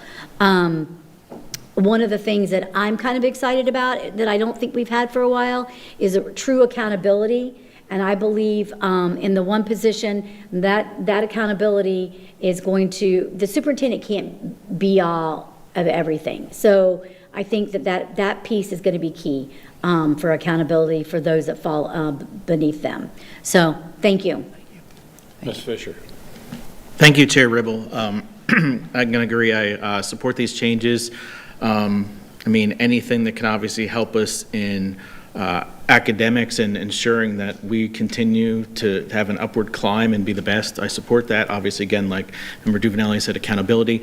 Looking at government relations and communications, I know that was brought up and we've had that combined before. And just like anyone else, I had questions, but one of our absolute rock stars in this district has been our government relations department, not only bringing back the district money, but saving us millions through policy changes as well as things in the federal level. So like we talked about, Dr. Savage, Board Member Langford Fleming and I talked about we're in a competition right now, and as I said, we want to be able to compete the best we can. So taking those talents from government relations and working strategically our communications is a win for this district. So I'll support that. Thank you.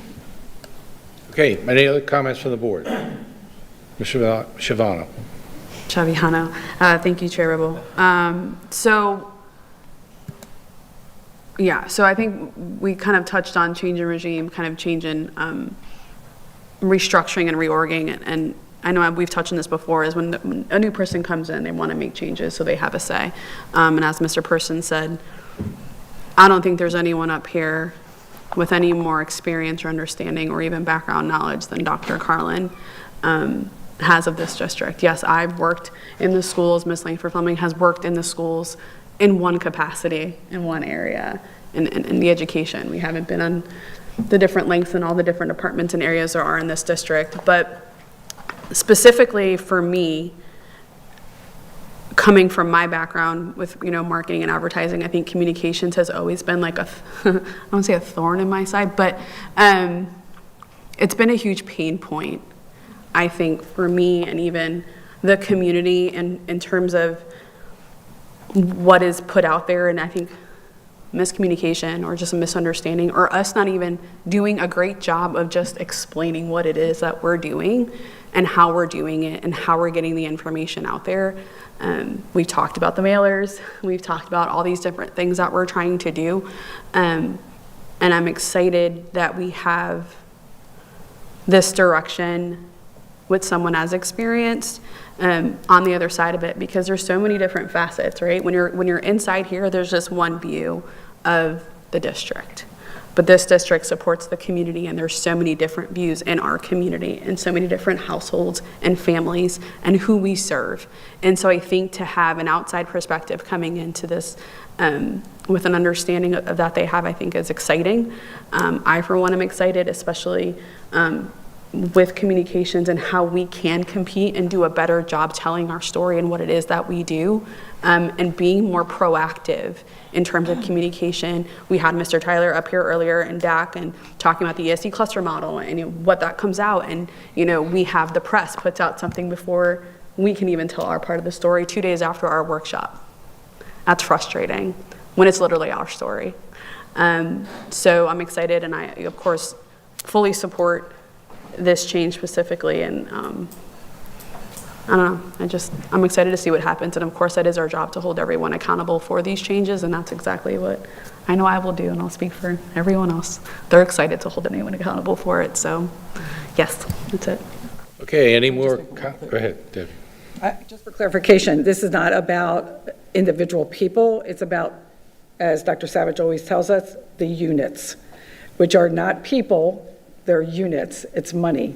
So that's the only reason I'm bringing this up, because every time I think about a school trying to cut something or whatever that looks like, the arts program going away, whatever program may go away or we have to fight for, I want to make sure that we have that for our athletes, whatever that is, we need to make sure that we have that. That's why I bring it up. Okay, any other comments? Include Ms. Fisher. Last one real quick, just going off to Board Member Jordan's comments, and that's why I think it's good to show whatever track record these departments have shown the sustained success. Okay, moving right along then. Thank you very much for your comments. Next, we have job description presented by Dr. Shannon Johnson.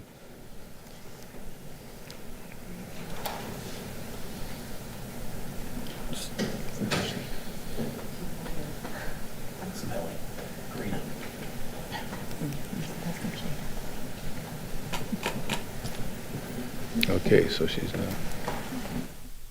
All right. Good afternoon, board members. Karina Velasquez representing HR, while Dr. Johnston is away this afternoon. Well, just open up for the agenda. We have several job descriptions ready for your review and discussion.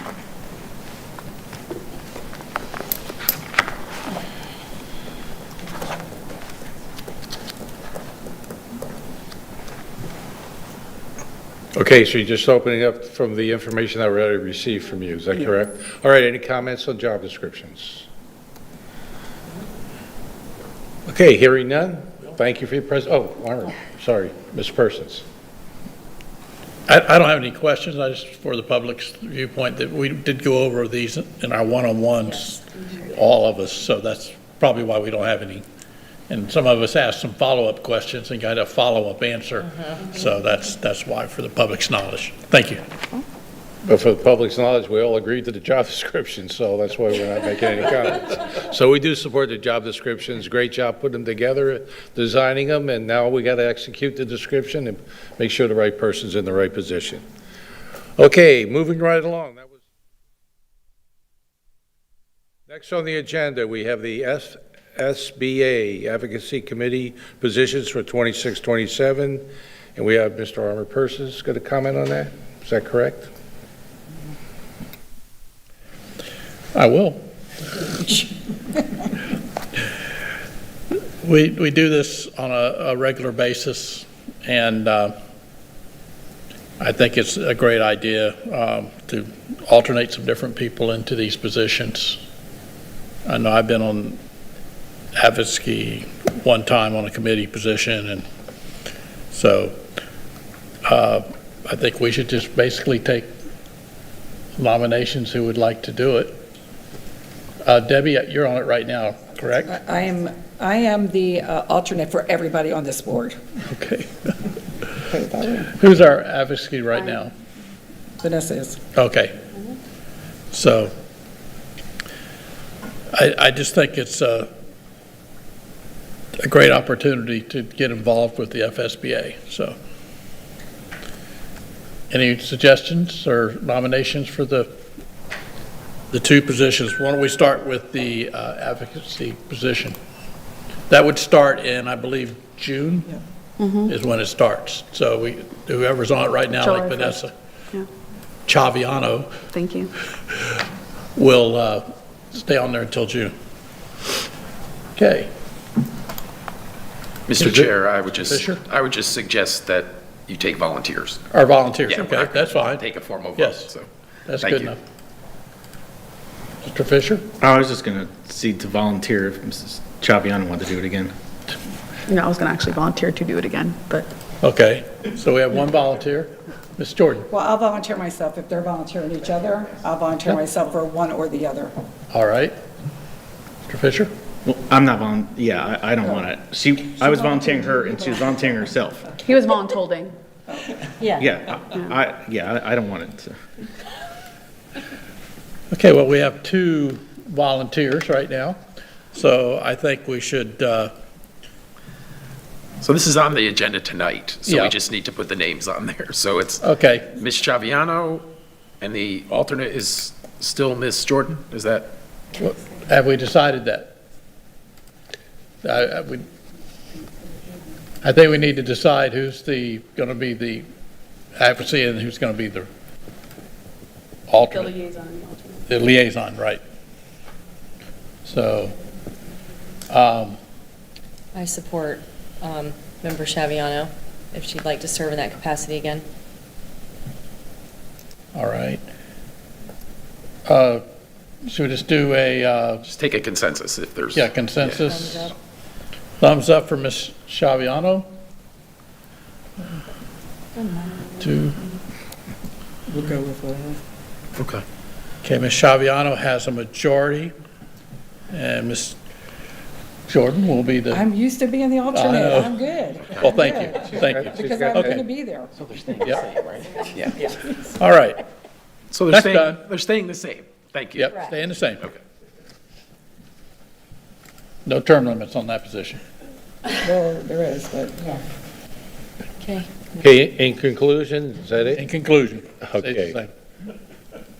All right. I don't think we need any more comments from the board on that one. Okay, moving right along. Next, we have the employment contract for School Board Attorney Robert Dodig, presented by the Chair, Armored Persons. Armour? This I was actually expecting. I think everybody got a copy of the contract. Are there any questions on it? It very much monitors our previous contracts. How about if we make a motion first? Motion to what? No, this is a discussion. We don't actually vote on it. That's tonight. Okay, tonight, all right. That's tonight. So anything, anyone, any discussion or? I think you did a great Say job no? with it. I'm happy. You don't even need to say that. All right, that sounds good. We'll make sure it's on the agenda tonight. And Mr. Ribble, I'll let you make a motion since you started to do it now. No, he doesn't You want me to make a motion. He said we're just going to put it on the agenda tonight. Tonight Yeah, we'll make the motion. Okay. Okay, thank you. All right, he's holding my motion till tonight. That's good. Yep. All right. Next, we have public comment. Attorney Robert Dodig, please address public comment. It doesn't appear that there is any today. Okay. Nobody has signed up. Moving right along. Let's move into, for the good of the order, comments. Ms. Fisher. Thank you, Chair Ribble. Two things real quick. FSBA Board of Directors, the nominating committee met yesterday, and they put forward 3 new names for the executive committee. So if you haven't seen it, I would suggest checking your email, and there'll be a full vote on that in June at the summer meeting. Outside of that, Drug-Free Coalition, I want to remind everyone, if they haven't, April 29th, the Collaboratory at 6:30 p.m. will be the annual awards, and I'd encourage board members, if they're able to go that night. So just Collaboratory, it's a great experience and really highlights some of the great things, our students, people in our community and services are doing. So rest of my comment I'll reserve to tonight. Thank you. Chiavinelli. I'll be quick, too. I just wanted to talk about real quick we're 30 days out from the end of school, so basically, and then we're about to be really busy with graduation. So I'm just excited for teachers are going to start winding down, and I'm excited for them to have the time off that they deserve, and the students have time to refresh as well with their families and have a nice, safe summer. But now there's like a lot of plays coming up and a lot of music stuff. There's all kinds of stuff going on. Aladdin Jr. I saw over the weekend. That was unbelievable. I mean, the talent at North Myers High School was just amazing. The Hall of Fame inductees was fun, and I know there's another isn't the Rotary dinner coming up too? And then the Edison Park had the 100-year anniversary for Rachel at the Well, and then there in 27, next year, the Edison Park Elementary School, it will have a 100-year anniversary that's coming up, so stay tuned, there'll be some festivities for that. I just think it's really important that we talk about our graduations, because that's exciting, because really, I mean, that's almost one of the main things that we're up here is attending our graduations, and that's going to be exciting. And then we have the Golden Apple, I think, next Friday. So to honor all the teachers that were the finalists as well as the winners. So it's exciting times, and that's all I'll leave it at that. Thank you. Okay, thank you. Ms. Jordan? I think I spoke enough today, but I would just like to thank all of the district staff, our teachers, our students, our families, and I'm looking forward to graduation, and I've attended most of the ones that Ms. Giovanelli had spoke about. And I know North Fort Myers Academy is going to be having their show this week, and we need to make sure that we are supporting our schools. Ms. Person? Rachel at the Well, I'm not saying I had firsthand knowledge, but in the past, there had been bikinis painted on her. Oh. And soap suds in the And there was in the fountain there. But again, no firsthand knowledge, I'm sure. But what I want to say is everybody wear purple tomorrow, Got that out there? Okay. That's for Military Families Day, April 15th. So wear your purple. Thank you. Okay, Ms. Fleming? Thank you. Yes, I've attended a lot of events, and the reason why is because we have so many talented students, whether it's in the arts, the athletics, and intellectually in the classroom. There are just so many great things that are going on in the district, and I don't think that's highlighted enough. That's the charge I would give our communications team, is to make sure that not just our message is clear, but all the great things that are happening in the Lee County School District. We have graduations coming up. That is the end game. That is watching people get across that finish line, and that is why we are up here doing what we are doing. It's why I went into education. I also just want to say congratulations, Mr. Dodig. It's great to have you up here. And thank you for helping us in every capacity. I really appreciate it. Looking forward to all the other great things that are happening. Just a plug that a lot of our spring athletics are all heading into districts across the district, as well as our performing arts with all of their amazing shows and musical performances. So those of you that are trying to get tickets to these concerts that cost like $300 at Hertz Arena, our students are as talented as some of those people. So I would encourage you to get up to Barbara B. Mann and purchase those tickets. Thank you. Shaviana? I think I'm going to reserve mine for tonight. Thank you. And I'm going to do the same thing. All right, moving right along here. There'll be no student performance tonight. The school board action meeting will begin at 6 o'clock promptly. At this point, You having forgot no other about business. 2 people down here at the end. Oh, I forgot, Mr. And I have important things to say. Go So, ahead. no. I just want to thank you all again for the confidence that you're showing in me, and it's incredible, frankly. So, but I did want to say this after all of the discussion today. I am a product of public schools, and there are 4 names I'm going to read you: Reed Willett Wiseman, Christina Koch, Jeremy Hansen, and pilot Victor Glover.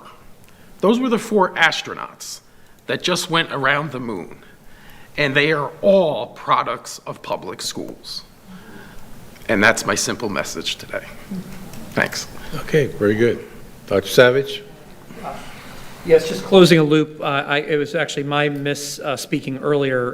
During the budget presentation, it was kind of brought to my attention that, because when you mentioned the advanced programs related to ACE, IB, and so forth, I was thinking high school, because that's where I think of them.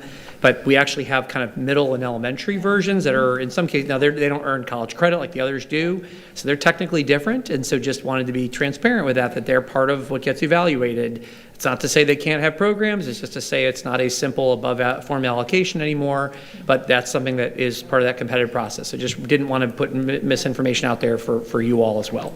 My pleasure. That was just a business item. Okay, let me try this one more time. At this point, having no other business to come before this body and seeing no objection, this meeting is adjourned, and the time is 4:05 p.m.